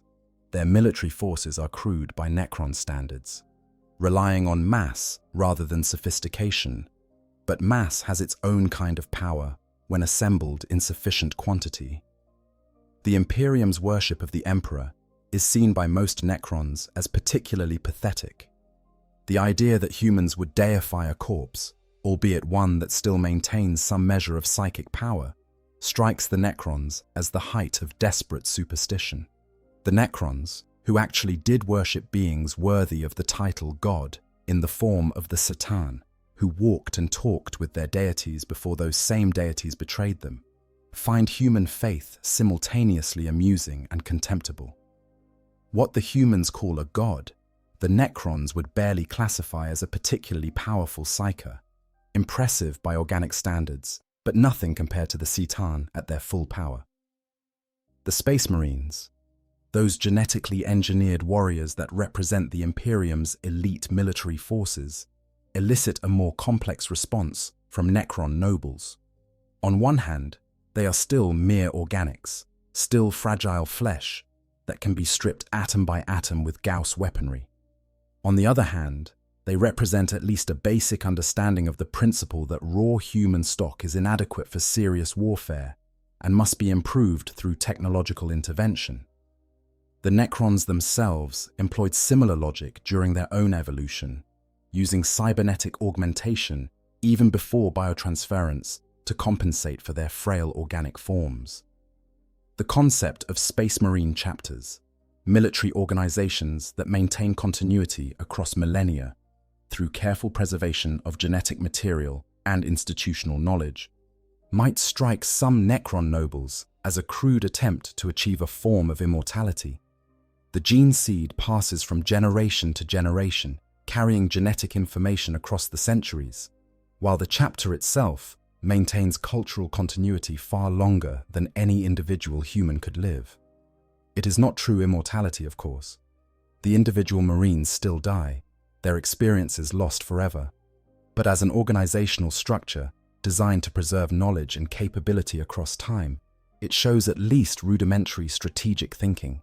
And then there are the Dreadnoughts, these strange constructs, these fusions of dying warrior and walking war machine, these beings trapped in metal sarcophagi and condemned to endless cycles of battle and sleep, present the Necrons with what can only be called a mirror. Not a perfect mirror, certainly. The technology is crude, the motivations entirely different, the scale incomparably smaller. But the fundamental concept, a consciousness bound to a machine, unable to die, but equally unable to truly live, enduring across centuries in service to a cause they can no longer abandon. This is territory the Necrons know intimately. Would a Necron lord looking upon a Dreadnought see a kindred spirit? Or would they see only another example of the younger race's pathetic attempts to grasp at immortality without understanding its terrible cost? The answer would likely vary depending on the individual Necron's personality, their remaining capacity for self-reflection, and how much of their original character survived the biotransference process intact. Some might feel nothing at all, their emotional capacity too degraded to register anything beyond tactical assessment. Others might feel something approximating pity, recognizing in the Dreadnought a fate similar to their own, but arrived at through different means. Still others might feel contempt, seeing the Dreadnought as proof that the younger races will always make the same mistakes, trading true life for false immortality without understanding what they lose in the process. This perspective, this complex mixture of contempt, irritation, curiosity, and envy, would fundamentally shape how the awakening Necrons of this particular tomb world would approach the anomaly in their depths. The Dreadnought is not merely an intruder. It is a data point, a sample of the species that has claimed what the Necrons consider their rightful territory. It is a technological artifact that, while primitive, might offer insights into how the younger races think and fight. It is a curiosity, a strange echo of the Necrons' own condition, worth studying if only to understand the parallels and differences. And it is, ultimately, property that belongs to the lesser species, found on what the Necrons consider their world, in violation of boundaries that should never have been crossed. How the awakening nobles choose to respond to this situation will depend on many factors: their dynasty's particular culture, their individual personalities, their strategic assessment of current galactic conditions. But all of these decisions will be made through the lens of a consciousness that has existed for millions of years, that has conquered and destroyed civilizations that the current inhabitants of the galaxy cannot even imagine, and that views the concerns and achievements of short-lived organic species with the same detached interest that a human might show toward particularly clever insects. Technical analysis and investigation. As more of the tomb's nobility complete their awakening process, the focus of their collective attention remains fixed on the anomaly in the deep chambers.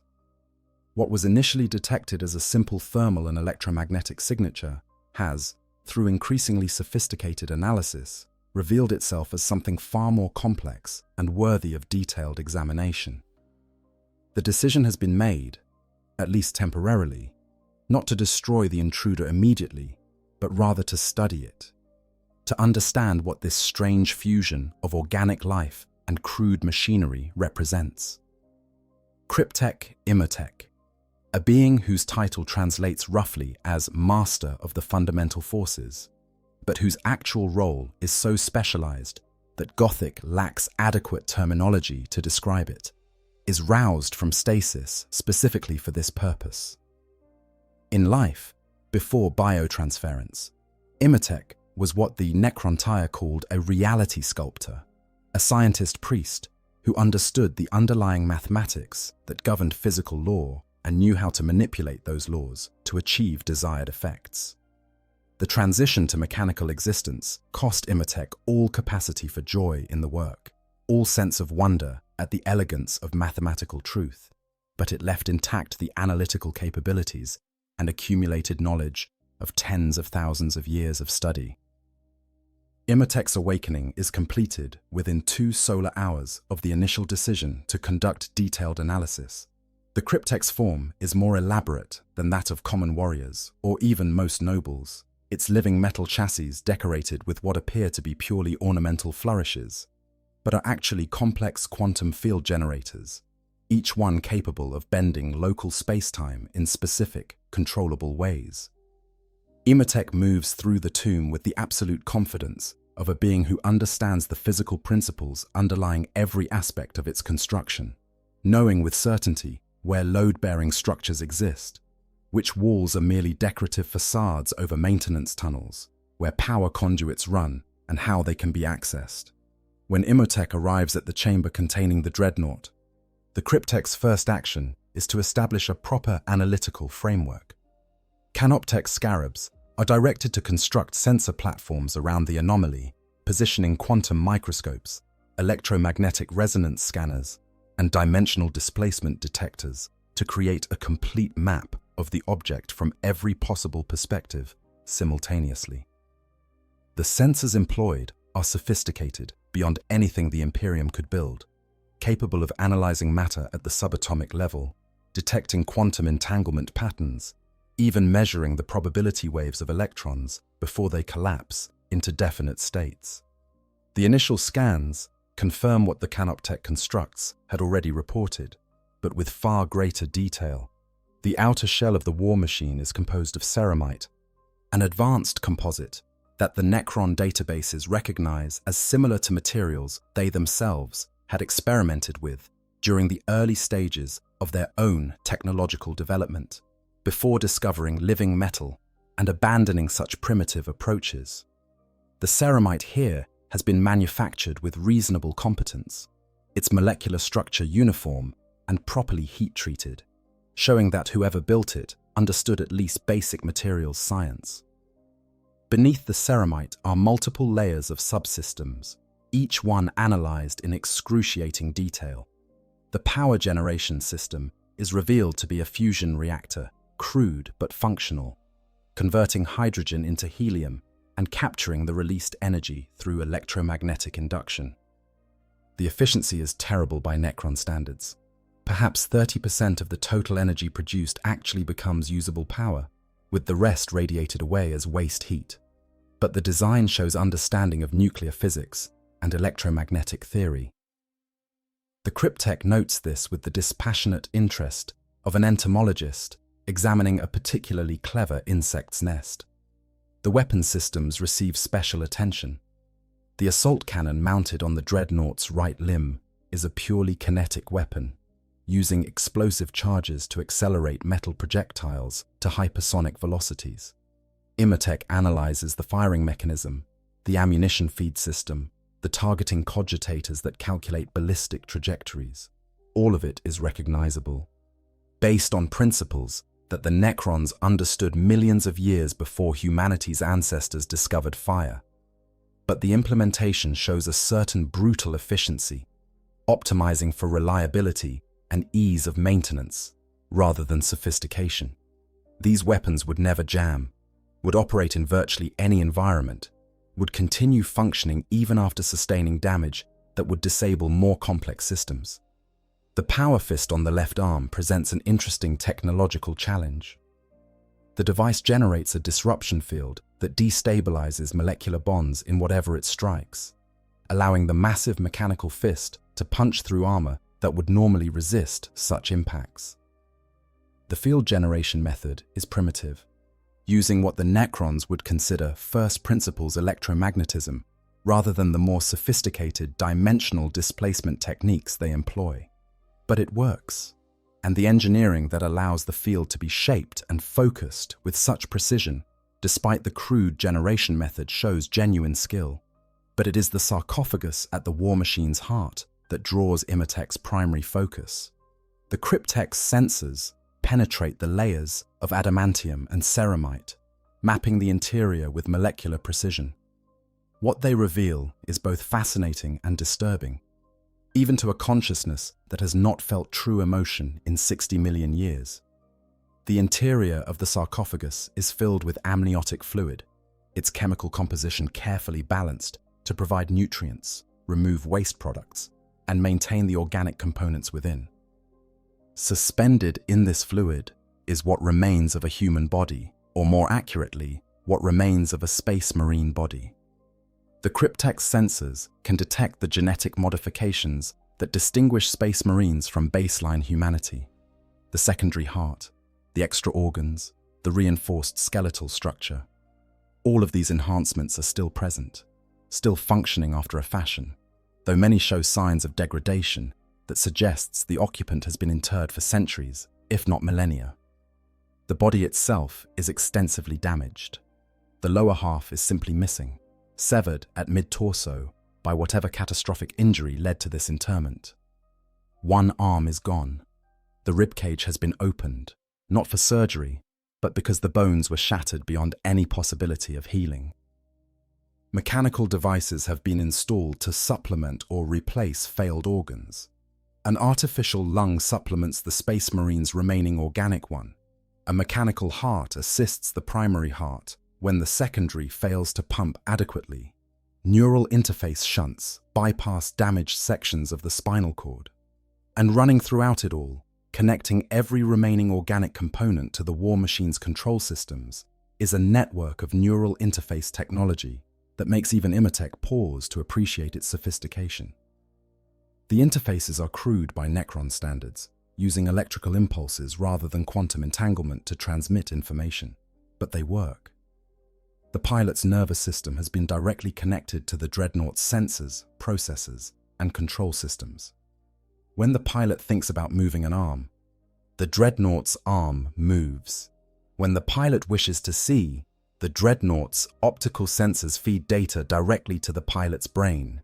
The integration is total, transforming the Space Marine from a warrior who controls a machine into something that is simultaneously both warrior and machine. Immertech recognizes this for what it is: a primitive attempt to achieve what the Necrons accomplished through biotransference. The goal is identical: to preserve a warrior's consciousness and capabilities beyond the point where their organic body can sustain them, binding that consciousness to a machine that will not fail with age or injury.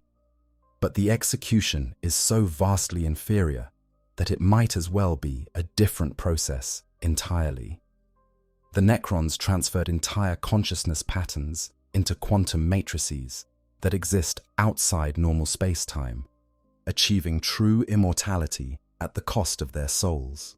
This crude human attempt merely extends life, connecting dying flesh to machinery in a desperate bid to preserve what cannot ultimately be saved. The Cryptek's analysis continues deeper, examining the pilot's brain itself through sensors that can map individual synaptic connections. What Immertech discovers is both impressive and pathetic. The brain shows extensive modifications, additional neural tissue grown through methods the Cryptek cannot immediately identify, enhanced processing capability that far exceeds baseline human norms. This is clearly a sophisticated organism, genetically and surgically modified to achieve capabilities that approach, however distantly, what the Necrons consider acceptable cognitive performance. But the brain also shows damage. Not just the physical trauma of whatever injury led to the Dreadnought interment, but degradation from the interment process itself. Sections of neural tissue have died and been replaced by mechanical substitutes that approximate their function. Other sections show patterns of activity that suggest the organic components are slowly failing, unable to maintain perfect functionality across the centuries of this warrior's service. The interface between organic neurology and mechanical systems creates stresses that no amount of medical intervention can completely alleviate. This being is dying, albeit so slowly that the process might take centuries more to complete. Most fascinating to Immertech, however, is what the scans reveal about the pilot's current mental state. The being is not truly unconscious, not in the sense that an organic creature is unconscious during sleep. Instead, the consciousness exists in a reduced state, awareness compressed to minimal levels, but not entirely absent. The pilot dreams, after a fashion, experiencing fragments of memory and synthesized experiences that bear only tangential relationship to external reality. The dreams are violent, chaotic, filled with imagery of battle and death and endless war. But they are also, in their way, peaceful, providing the pilot's consciousness with something to occupy itself during the long periods of dormancy between awakenings. The parallel to the Necron's own stasis existence is obvious, even to a consciousness that no longer experiences irony. Both the Dreadnought pilot and the Necrons themselves exist in a state between true life and true death, sleeping away the centuries until called upon to wake and wage war. Both have sacrificed any possibility of normal existence in exchange for extended service to their respective peoples.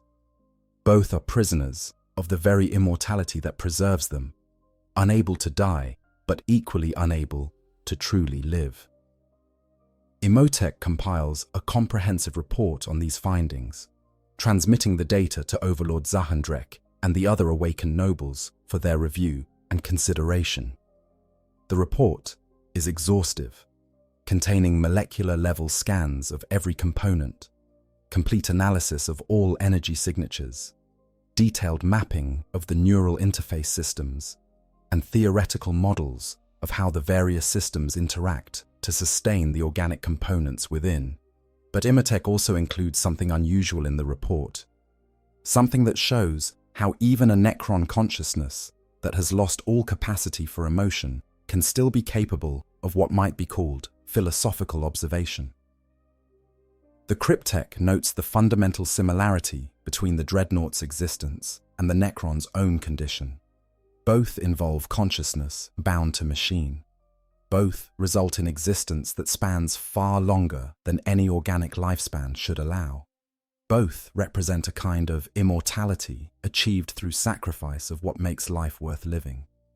The younger races, Immertech notes in the report's conclusion, appear to be making the same mistakes the Necrons made 60 million years ago, trading true existence for prolonged survival without fully comprehending the cost. Whether this observation will influence how the nobles choose to respond to the Dreadnought's presence remains to be seen, but it adds another layer of complexity to a situation that was already unprecedented in the tomb's 60 million year history. As the Cryptech's report circulates through the awakened nobility, additional analysis teams begin their work.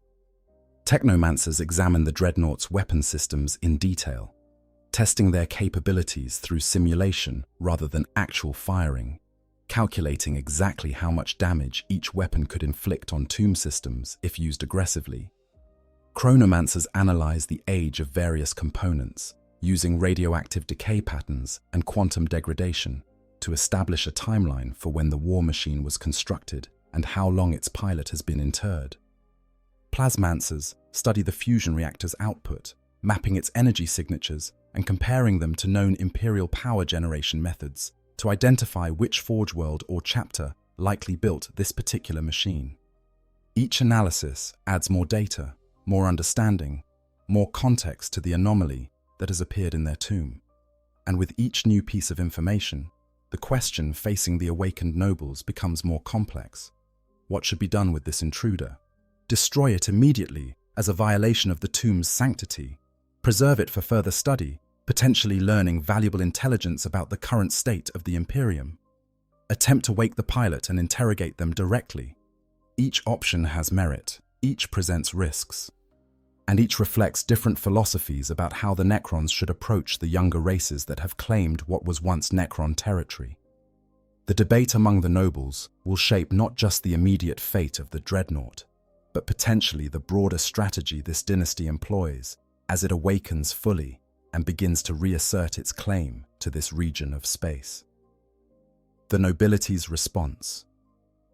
The chamber where the Necron nobles gather for their deliberation is not the sterile, geometric space one might expect from a civilization of immortal machines. Instead, it is a vast hall whose architecture defies the limited geometry of mortal understanding.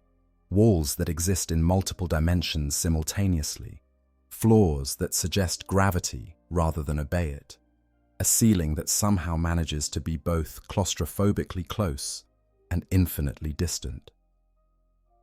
This was once a throne room, back when the beings who now inhabit metal bodies still possessed flesh to sit upon thrones, and the architecture reflects the grandeur that the Necron-Tyre civilization achieved before biotransference simplified everything to mathematical efficiency. Present at this gathering are the highest-ranking nobles who have been awakened in response to the anomaly. Overlord Zahndrek, whose tactical genius spans millions of years, Lord Vorgarth, whose specialty is strategic resource management and who views all problems through the lens of cost-benefit analysis, and Lady Tholak, a Pharaon-level noble whose dynasty once controlled dozens of worlds before the Great Sleep, and who has awakened to find her empire occupied by lesser beings who do not even know of her existence. Also present, though relegated to advisory roles rather than decision-making authority, are several cryptechs including Imhotep, who has completed the technical analysis. Their input will be valuable, but the final choice of how to respond rests with the nobles who hold actual command authority within the tomb's hierarchy. The discussion begins with Zahndrek presenting the facts as they are known. The war machine designated by Imperial forces as a Dreadnought has appeared within the tomb through means that suggest catastrophic translocation, malfunction, rather than deliberate infiltration. The machine contains a living organic entity, genetically modified, and extensively augmented with cybernetic systems, preserved in a state between life and death within an armored sarcophagus. The entity appears to be dormant, its consciousness reduced to minimal awareness through what Imperial records would call stasis protocols. The technology involved is primitive by Necron standards, but shows surprising sophistication in specific areas, particularly the neural interface systems that connect pilot to machine. The immediate question is simple: what action should be taken? But the answers proposed by the various nobles present reflect fundamentally different philosophies about how to approach the younger races and what the Necrons' role in the current galaxy should be. Lord Vorgarth speaks first, his mechanical voice carrying none of the inflection that might once have indicated emotion, but structured in patterns that suggest careful, logical analysis. His position is pragmatic to the point of being ruthless. The war machine is an intruder, he argues, regardless of how it arrived. Allowing it to remain intact and possibly functional represents an unacceptable security risk to the tomb. The proper response is immediate destruction, breaking down the machine and its organic components into constituent atoms, using canoptech scarabs, recycling the materials into tomb maintenance and repair. Vorgarth supports this position with calculations, probability matrices showing the potential risks of various courses of action displayed as quantum wave functions that collapse into specific scenarios. If the war machine is allowed to remain functional, there exists a non-zero probability that it will wake and attempt to damage tomb systems. Even if that probability is small, the potential cost of such damage, when factored across all possible scenarios, exceeds the value of any information that might be extracted from study of the machine. Furthermore, Vorgarth notes, the war machine's presence here suggests that others of its kind might follow. If this is the result of translocation malfunction, then the species that built it may have attempted to translate multiple units simultaneously, meaning more could appear in the tomb at any moment. The longer the first intruder is allowed to exist, the more time others have to arrive and potentially coordinate an attack from within the tomb's defenses. The destruction would be methodical, Vorgath continues, his analysis complete with detailed procedures. Canoptek scarabs would strip the outer ceramite armor, breaking the molecular bonds and storing the material as pure energy. The internal systems would be analyzed component by component as they are dismantled, extracting whatever technological intelligence they contain before destroying them. The pilot within the sarcophagus would be dissolved once the life support systems are dismantled, though not before cryptechs extract neural tissue for analysis of the genetic modifications and cybernetic interfaces. Nothing would be wasted. Everything would yield data. But the war machine itself would cease to exist, eliminated as a threat before it could possibly become one. Lady Tholak counters Vorgath's position with an argument that reflects her own strategic priorities. She dismisses the notion that a single primitive war machine poses any meaningful threat to a tomb world protected by systems that have endured for 60 million years. The ceramite armor that Vorgath considers dangerous could be penetrated by the weakest Gauss weapons in the Necron arsenal. The pilot within, for all their genetic modifications and cybernetic augmentation, is still fundamentally organic, still vulnerable to weapons that strip matter, atom from atom. Even if the machine were to wake and immediately attack with maximum aggression, it would be destroyed within minutes by the canoptek constructs already surrounding it. No, Tholak argues, the value of this discovery lies not in the immediate threat it poses, but in what it represents as intelligence about the current state of the galaxy. The Necrons have awakened to find themselves vastly outnumbered by the younger races. Strategic planning for how to reclaim what is rightfully theirs requires understanding these upstart species, their technologies, their tactics, their weaknesses. This war machine is a gift, Tholak declares, an opportunity to study one of the Imperium's elite military assets without the complications that would arise from attempting to capture one in combat. Tholak proposes a different approach: preserve the war machine intact but prevent it from activating. Use Necron technology to create a stasis field around the entire Dreadnought, freezing it in time so completely that even quantum fluctuations cease within the field's boundaries. This would eliminate any possibility of the machine waking while still allowing continuous analysis of its systems, using sensors that operate outside the stasis field. Cryptechs could spend years if necessary mapping every circuit, understanding every system, identifying every weakness. More than that, Tholak continues, eventually the pilot could be awakened under controlled conditions. Interrogation technologies exist that would allow cryptechs to extract information directly from the organic brain, downloading memories and knowledge about the Imperium's current state, its military capabilities, its strategic dispositions. The younger races may be primitive, but they are not stupid, at least not completely. What they know of their own civilization could prove invaluable in planning how best to dismantle it. And if the pilot proves uncooperative, or the interrogation damages the organic components beyond use, then destruction can proceed as Vorgath proposes, having extracted maximum value before disposal. The stasis field could be maintained for centuries if necessary, allowing the tomb to complete its awakening and stabilize its situation before dealing with the war machine. There is no urgency, Tholak argues, no reason to rush to destroy what might prove valuable if properly studied. Overlord Zahandrech listens to both positions without comment, his consciousness processing the arguments through decision matrices that account for variables neither Vorgath nor Tholak have fully considered. When he finally speaks, his position synthesizes elements of both arguments while adding considerations that reflect his own unique perspective on the situation. Zandrek agrees that the war machine represents an intelligence opportunity, but he disagrees with Tholak's assessment that interrogation is the most valuable information to be extracted. What the nobles need to understand, Zandrek argues, is not what this individual pilot knows about the Imperium, but what the war machine's very existence reveals about how the younger races think about warfare and immortality. The concept of binding a warrior's consciousness to a machine, preserving them beyond the point where their organic body can sustain them. This is significant in ways that extend beyond mere tactical intelligence. It shows that the younger races have developed at least rudimentary understanding of the principles underlying biotransference. They do not have the technology to achieve what the Necrons achieved, obviously, but they have grasped the fundamental concept. Consciousness can be preserved beyond organic failure if bound to sufficiently sophisticated machinery.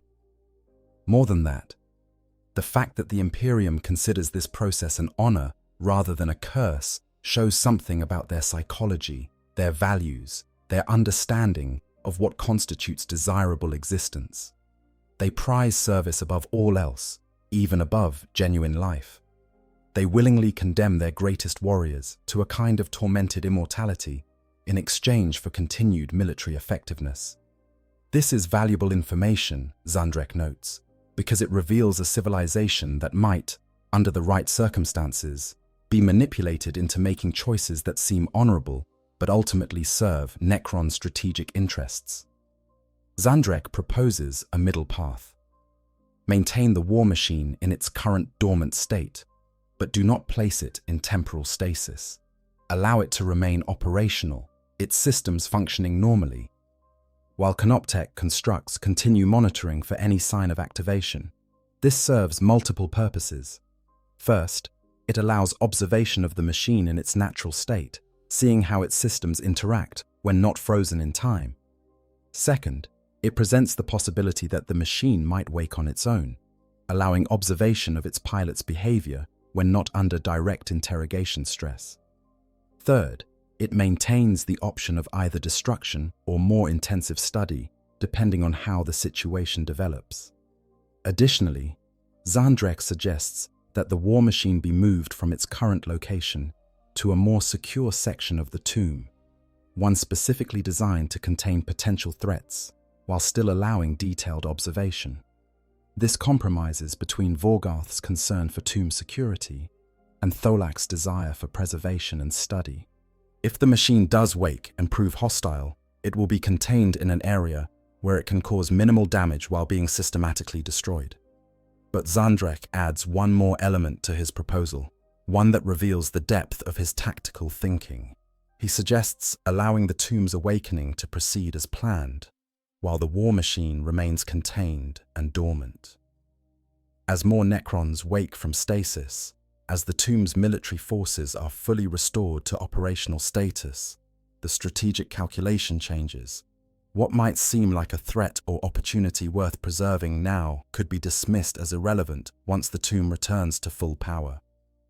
The decision about the war machine's ultimate fate need not be made immediately.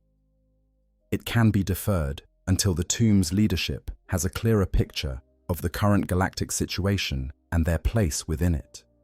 The debate continues for what would be, in human terms, several hours, though the Necrons measure the passage of time in quantum state transitions rather than arbitrary divisions of planetary rotation.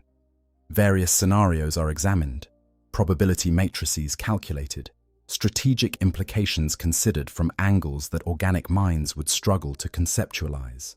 The discussion is not heated, because heated implies emotion, and these beings have lost that capacity. But it is intense, in the sense that multiple highly sophisticated intelligences are applying millions of years of accumulated experience to a problem with no clear optimal solution. Eventually, consensus emerges around a modified version of Zandrek's proposal.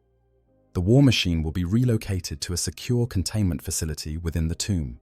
It will remain in its current dormant state, neither destroyed nor placed in temporal stasis, but but under constant observation by dedicated canoptek constructs.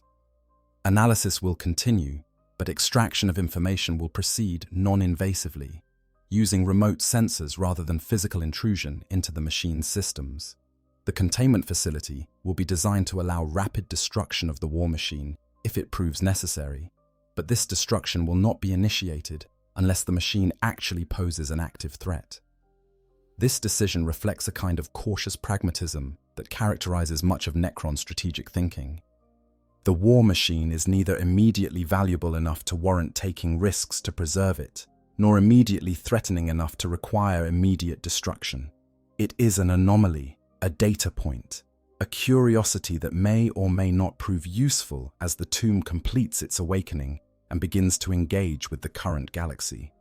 And so it will be kept, studied, monitored, treated as neither treasure nor threat, but simply as a fact to be managed until circumstances clarify which category it belongs to.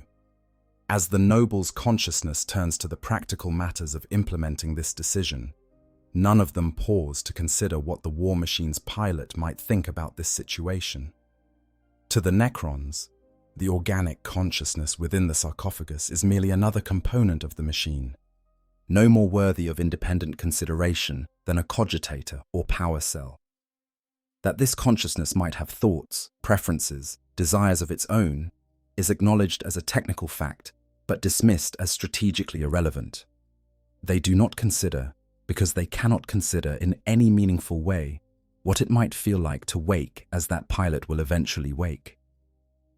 To open optical sensors that are not eyes and see a chamber of alien geometry lit by the baleful green glow of Necron technology. To realize that the last thing remembered before stasis was battle against one enemy, but the reality upon waking is captivity in the hands of an entirely different foe. To understand that the chapter that once called you brother may be dust and legend, that the Imperium you swore to defend may have changed beyond recognition, that everyone and everything you knew is gone, and you are alone in the darkness with beings who view your entire species as insects infesting their property. The Necrons do not consider this because empathy, like most emotions, was burned out of them during biotransference. They can analyze psychology, predict behavior, understand in an academic sense what other beings might think or feel. But they cannot truly empathize, cannot put themselves in another's position and feel what that other might feel. It is one of the many prices they paid for immortality, and so the decision is made. Orders are issued, and Canoptek Constructs begin the process of carefully moving the Dreadnought to its new containment facility. The war machine is lifted by gravity manipulation technology, its massive bulk floating through corridors of living metal as if it weighed nothing at all. Scarabs swarm around it, ready to catch any component that might come loose during transport. Wraiths phase through walls to scout the path ahead, ensuring the route is clear of any obstacles. The Dreadnought is deposited in a chamber deep in the tomb's secure levels, a space whose walls are reinforced beyond even normal Necron standards, whose architecture includes built-in weapon emplacements capable of reducing the chamber's contents to their constituent atoms within seconds. Sensor arrays are positioned to monitor every aspect of the war machine's status. Energy dampening fields are activated, creating an area where unauthorized power emissions will be absorbed and nullified before they can affect anything outside the containment zone. And there, the Dreadnought remains, still dormant, still locked in the mechanical dreams that substitute for actual sleep in its existence. But around it, the tomb continues to wake. More nobles emerge from stasis. More warriors fill the crypts, their consciousness flickering to life like candles being lit in a vast darkness. Power levels rise as more systems come online. The tomb world, dead for 60 million years, begins its return to deadly life. And eventually, inevitably, the Dreadnought will wake as well. When it does, when consciousness returns to the ancient warrior entombed in ceramite and adamantium, when awareness expands from dormancy to full alertness, the situation will change dramatically. Because the Dreadnought's pilot, unlike the Necron nobles, has not lost the capacity for emotion. Terror, rage, determination, despair, all of these remain possible. And all of them will come into play when this ancient warrior of the Emperor realizes the true nature of the tomb that has become their prison. The ancient warrior awakens.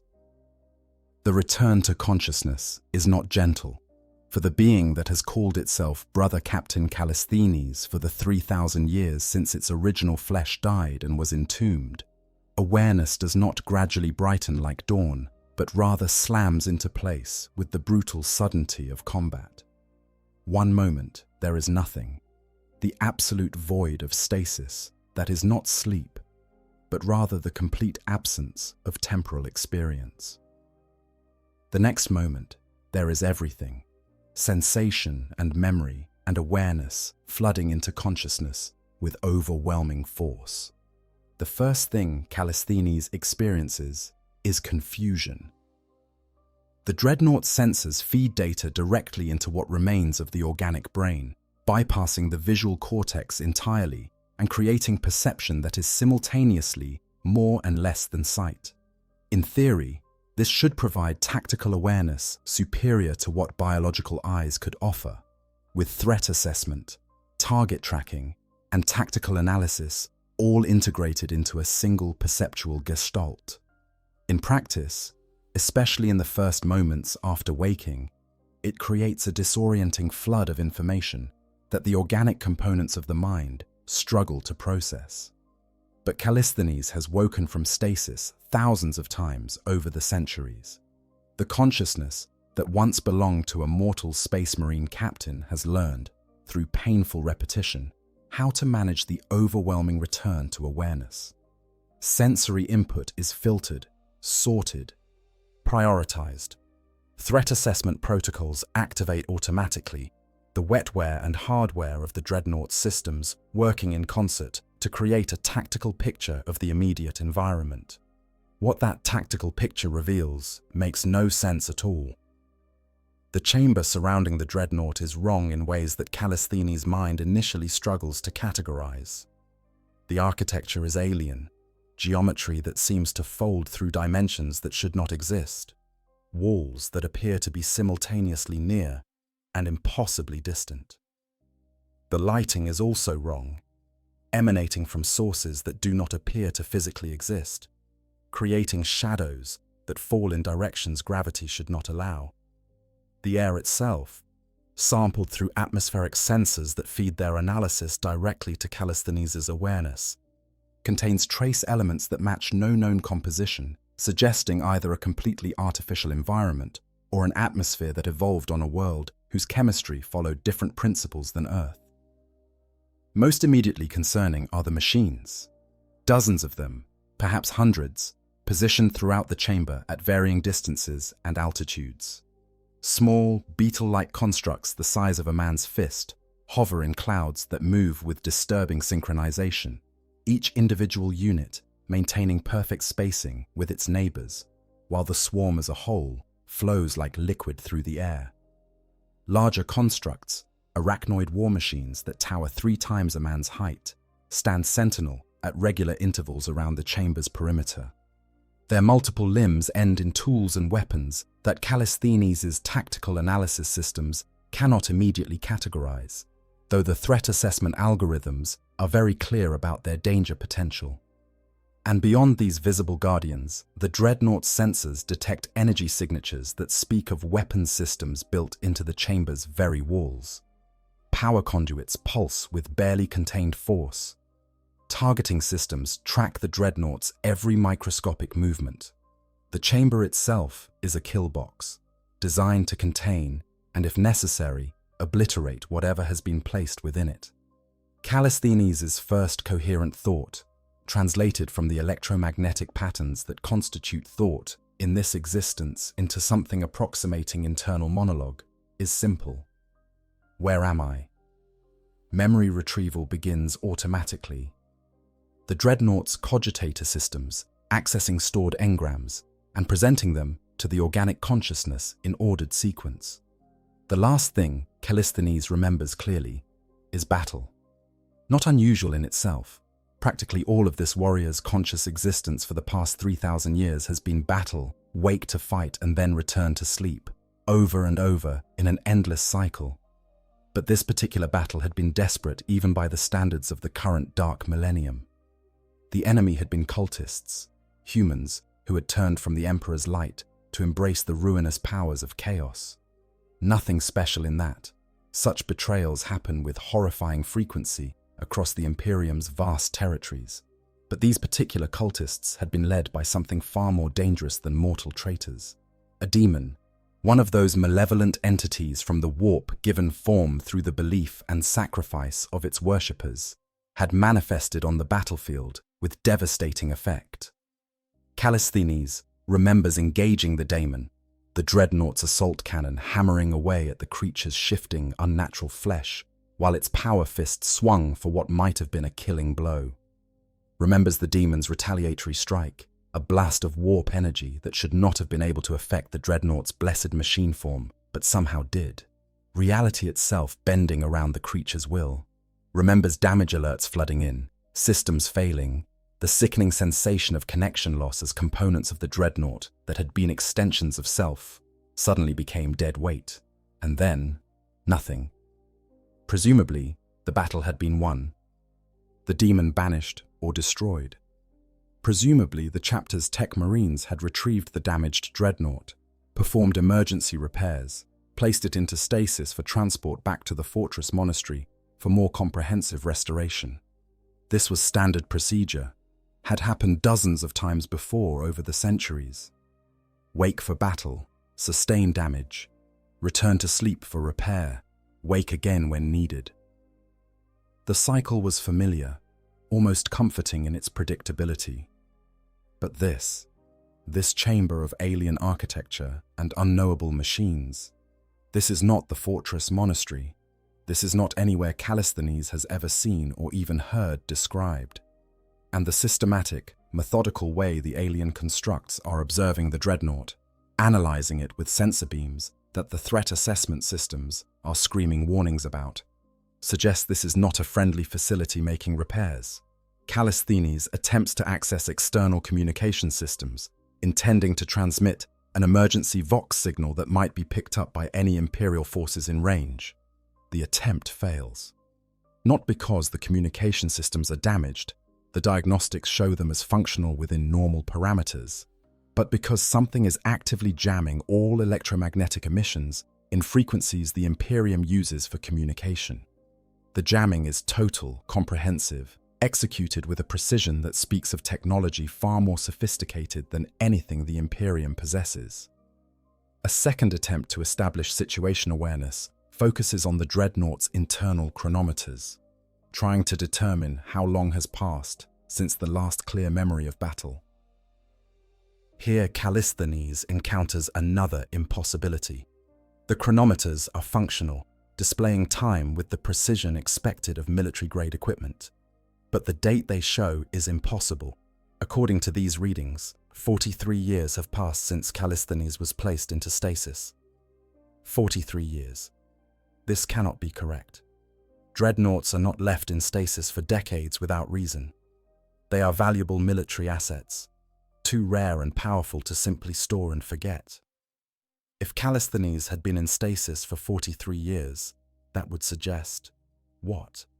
That the chapter had fallen, that some catastrophe had befallen the fortress monastery, leaving no one alive who remembered the dormant Dreadnought waiting in storage. That the entire Imperium had changed so drastically that the old protocols for awakening ancient warriors no longer applied. None of these explanations make sense, but neither does the alternative, that the chronometers are wrong, that the entire Dreadnought's timekeeping systems have malfunctioned simultaneously. These systems are designed with redundancy beyond redundancy, with backup systems that have their own backup systems. For all of them to fail together would require damage so catastrophic that the Dreadnought would not be functional at all. While Callisthenes processes this impossible information, the alien machines have not been idle. The beetle-like constructs continue their swarming observation. their movements suggesting they are mapping every square centimeter of the Dreadnought's exterior with sensors that penetrate even the blessed ceramite armor. The larger arachnoid machines have moved closer, maintaining careful distance but shifting position to provide overlapping fields of fire should the Dreadnought take hostile action. And now something new enters the chamber. Larger than the arachnoid machines, moving with a deliberate, measured gait that suggests conscious direction rather than automated response. The being, and Callisthenes recognizes it as a being rather than a mere machine, can perceive the intelligence directing its actions, stands perhaps 3 meters tall, its form vaguely humanoid, but obviously inhuman. The skeletal structure is visible through the metal that composes its body, not because that metal is damaged, but because it seems to exist in a quantum state between solid and transparent, as if the being chooses which aspects of its form to make manifest to lesser dimensions.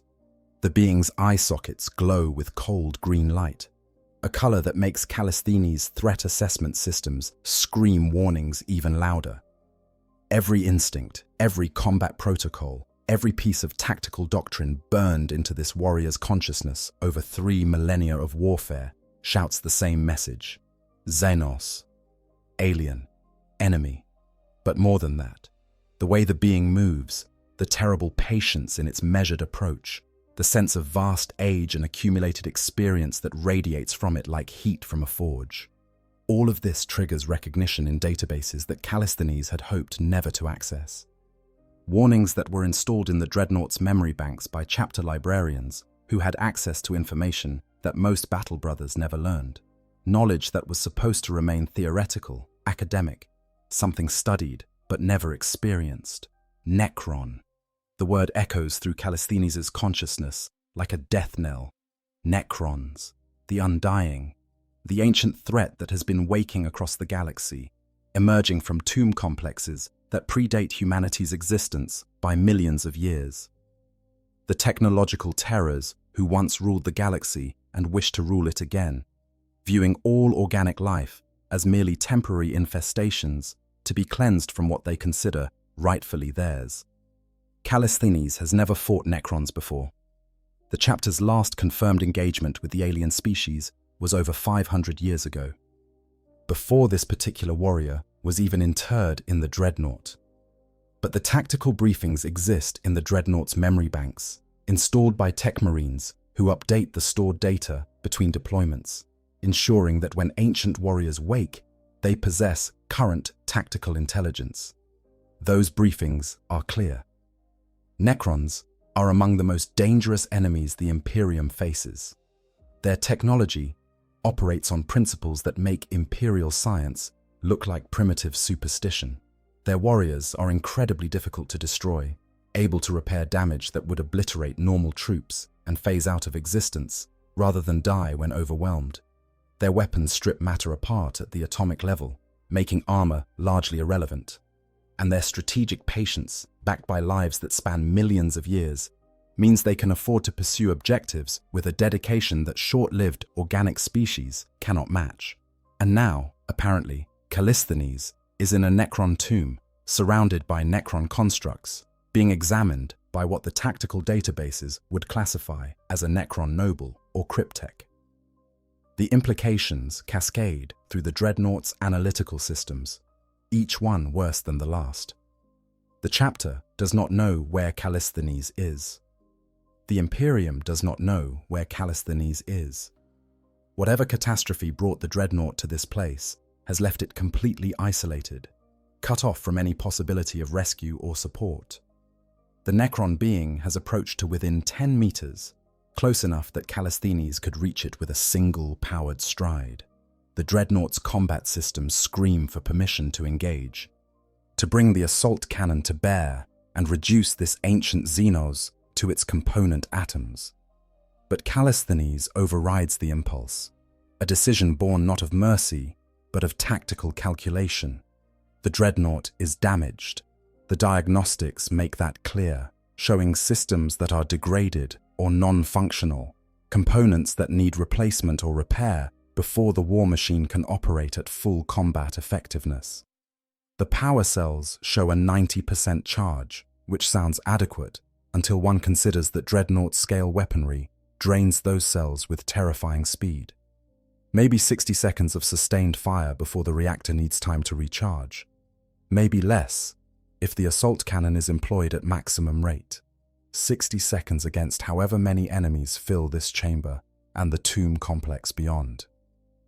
Against weapons that the tactical database warns can destroy ceramite as easily as they destroy flesh. Against an enemy that has stood since before humanity learned to use fire, that conquered a galaxy and then slept through epochs that make recorded history seem like an eye blink.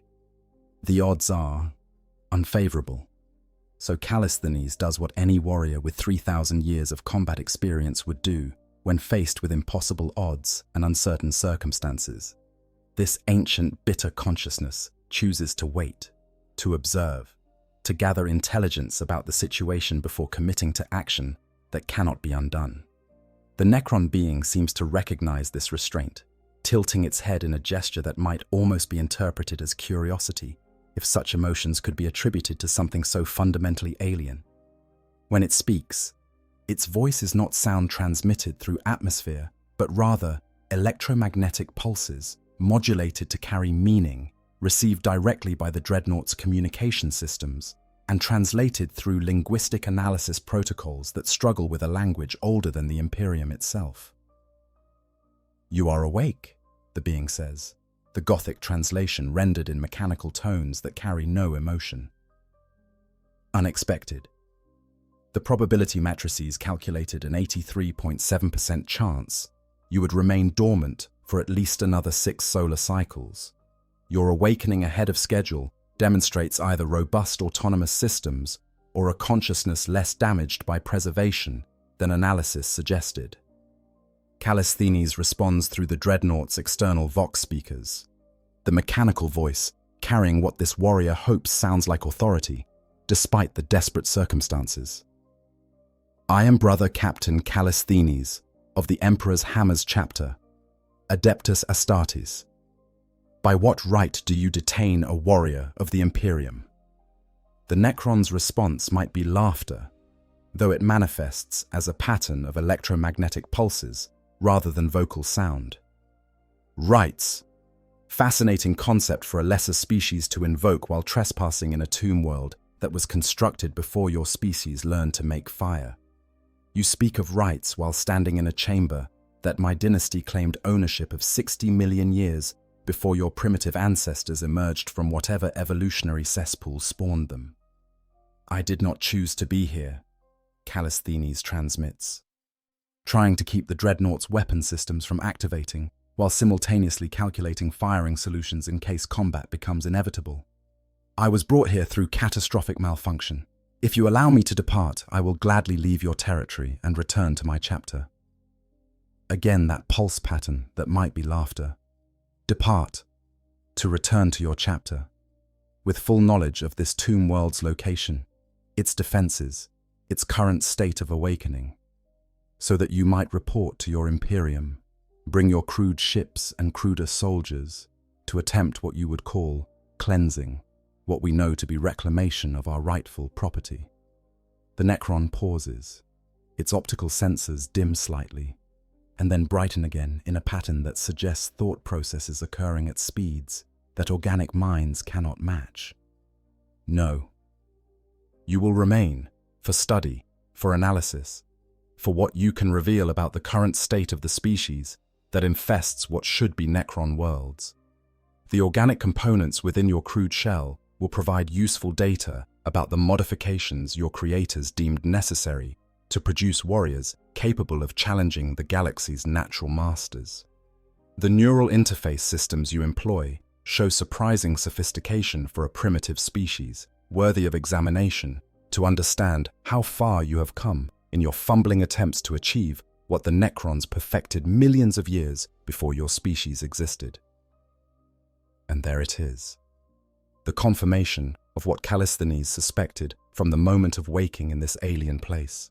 Not death, at least not yet, but something that might be worse. Captivity, study, the slow extraction of every secret.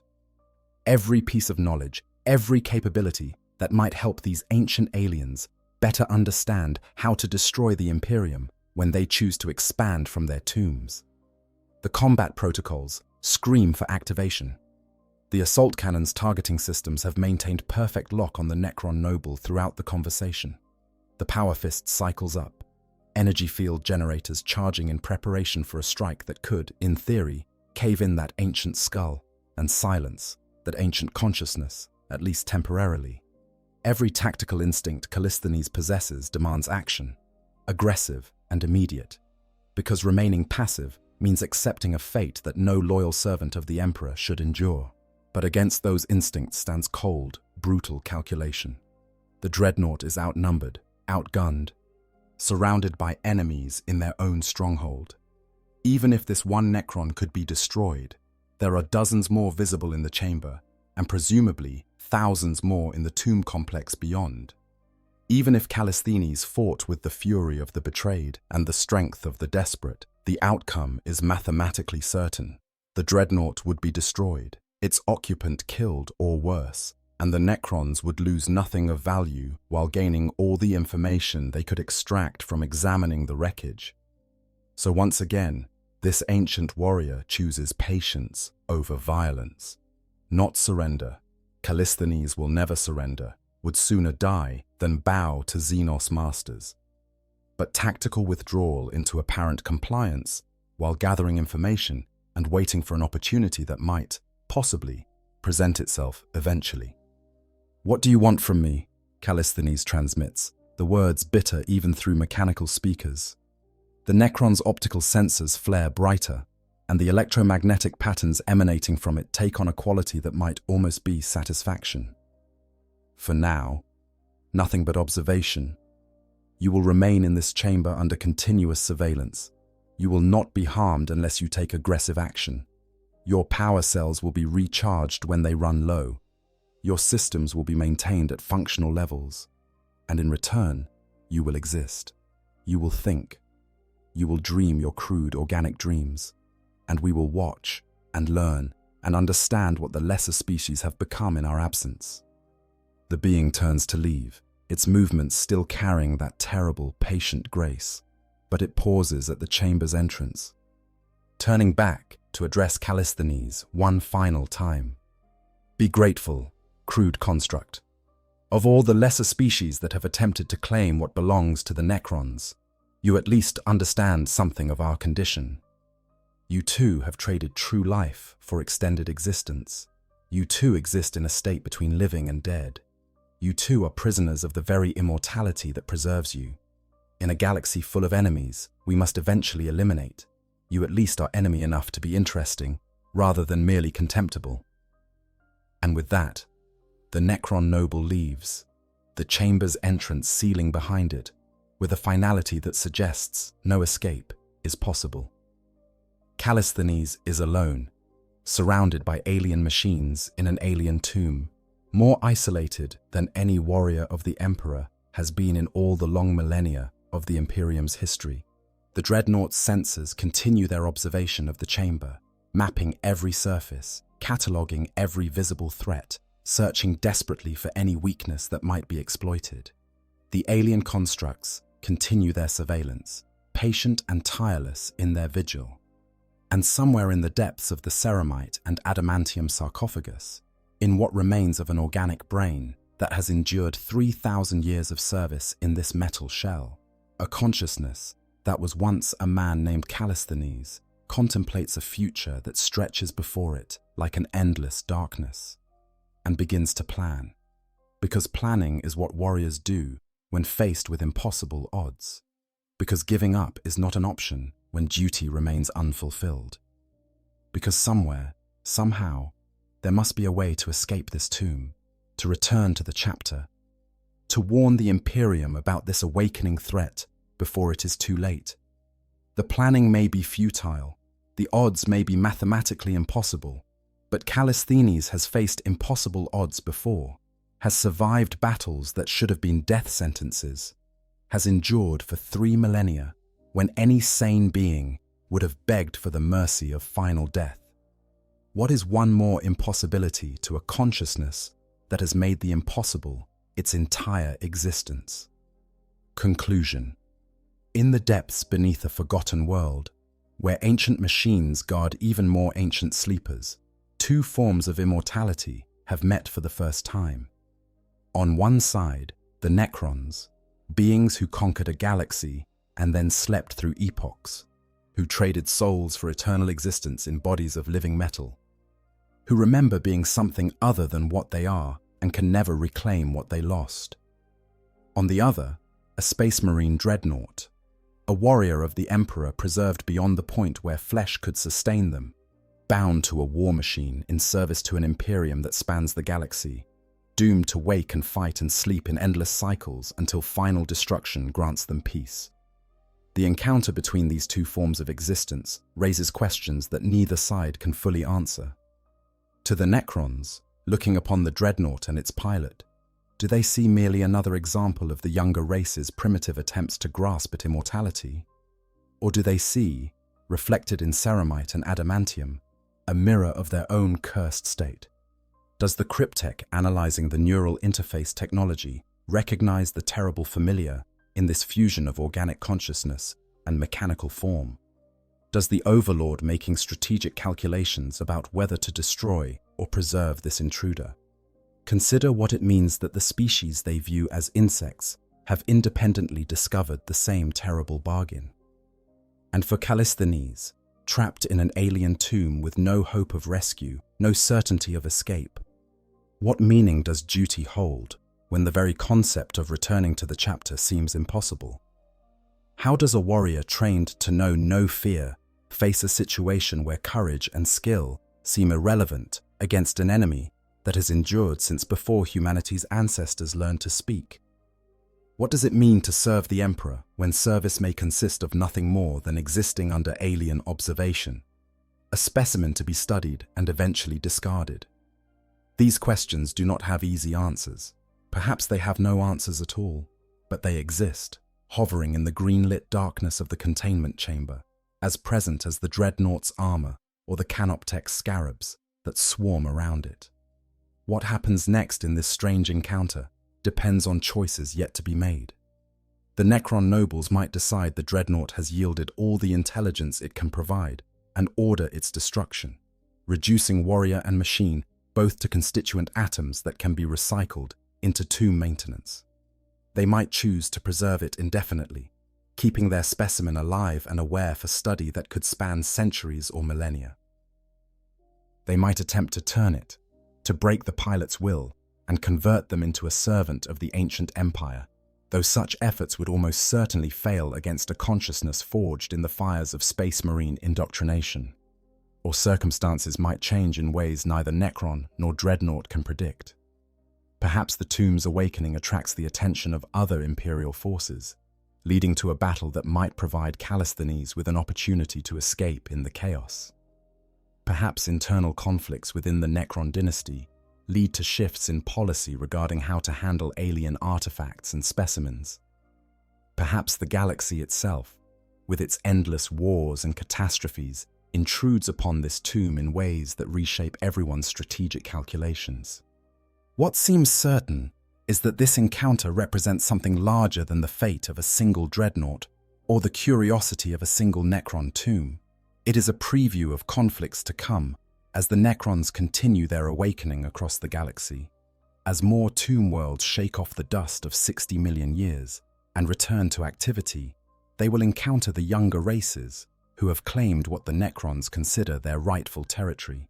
The Imperium, the Orcs, the Eldar, the Tau, the Tyranids, all these species and more will face the reality of a foe that possesses technology they cannot match, patience they cannot outlast, and determination forged in an age when their ancestors did not yet exist.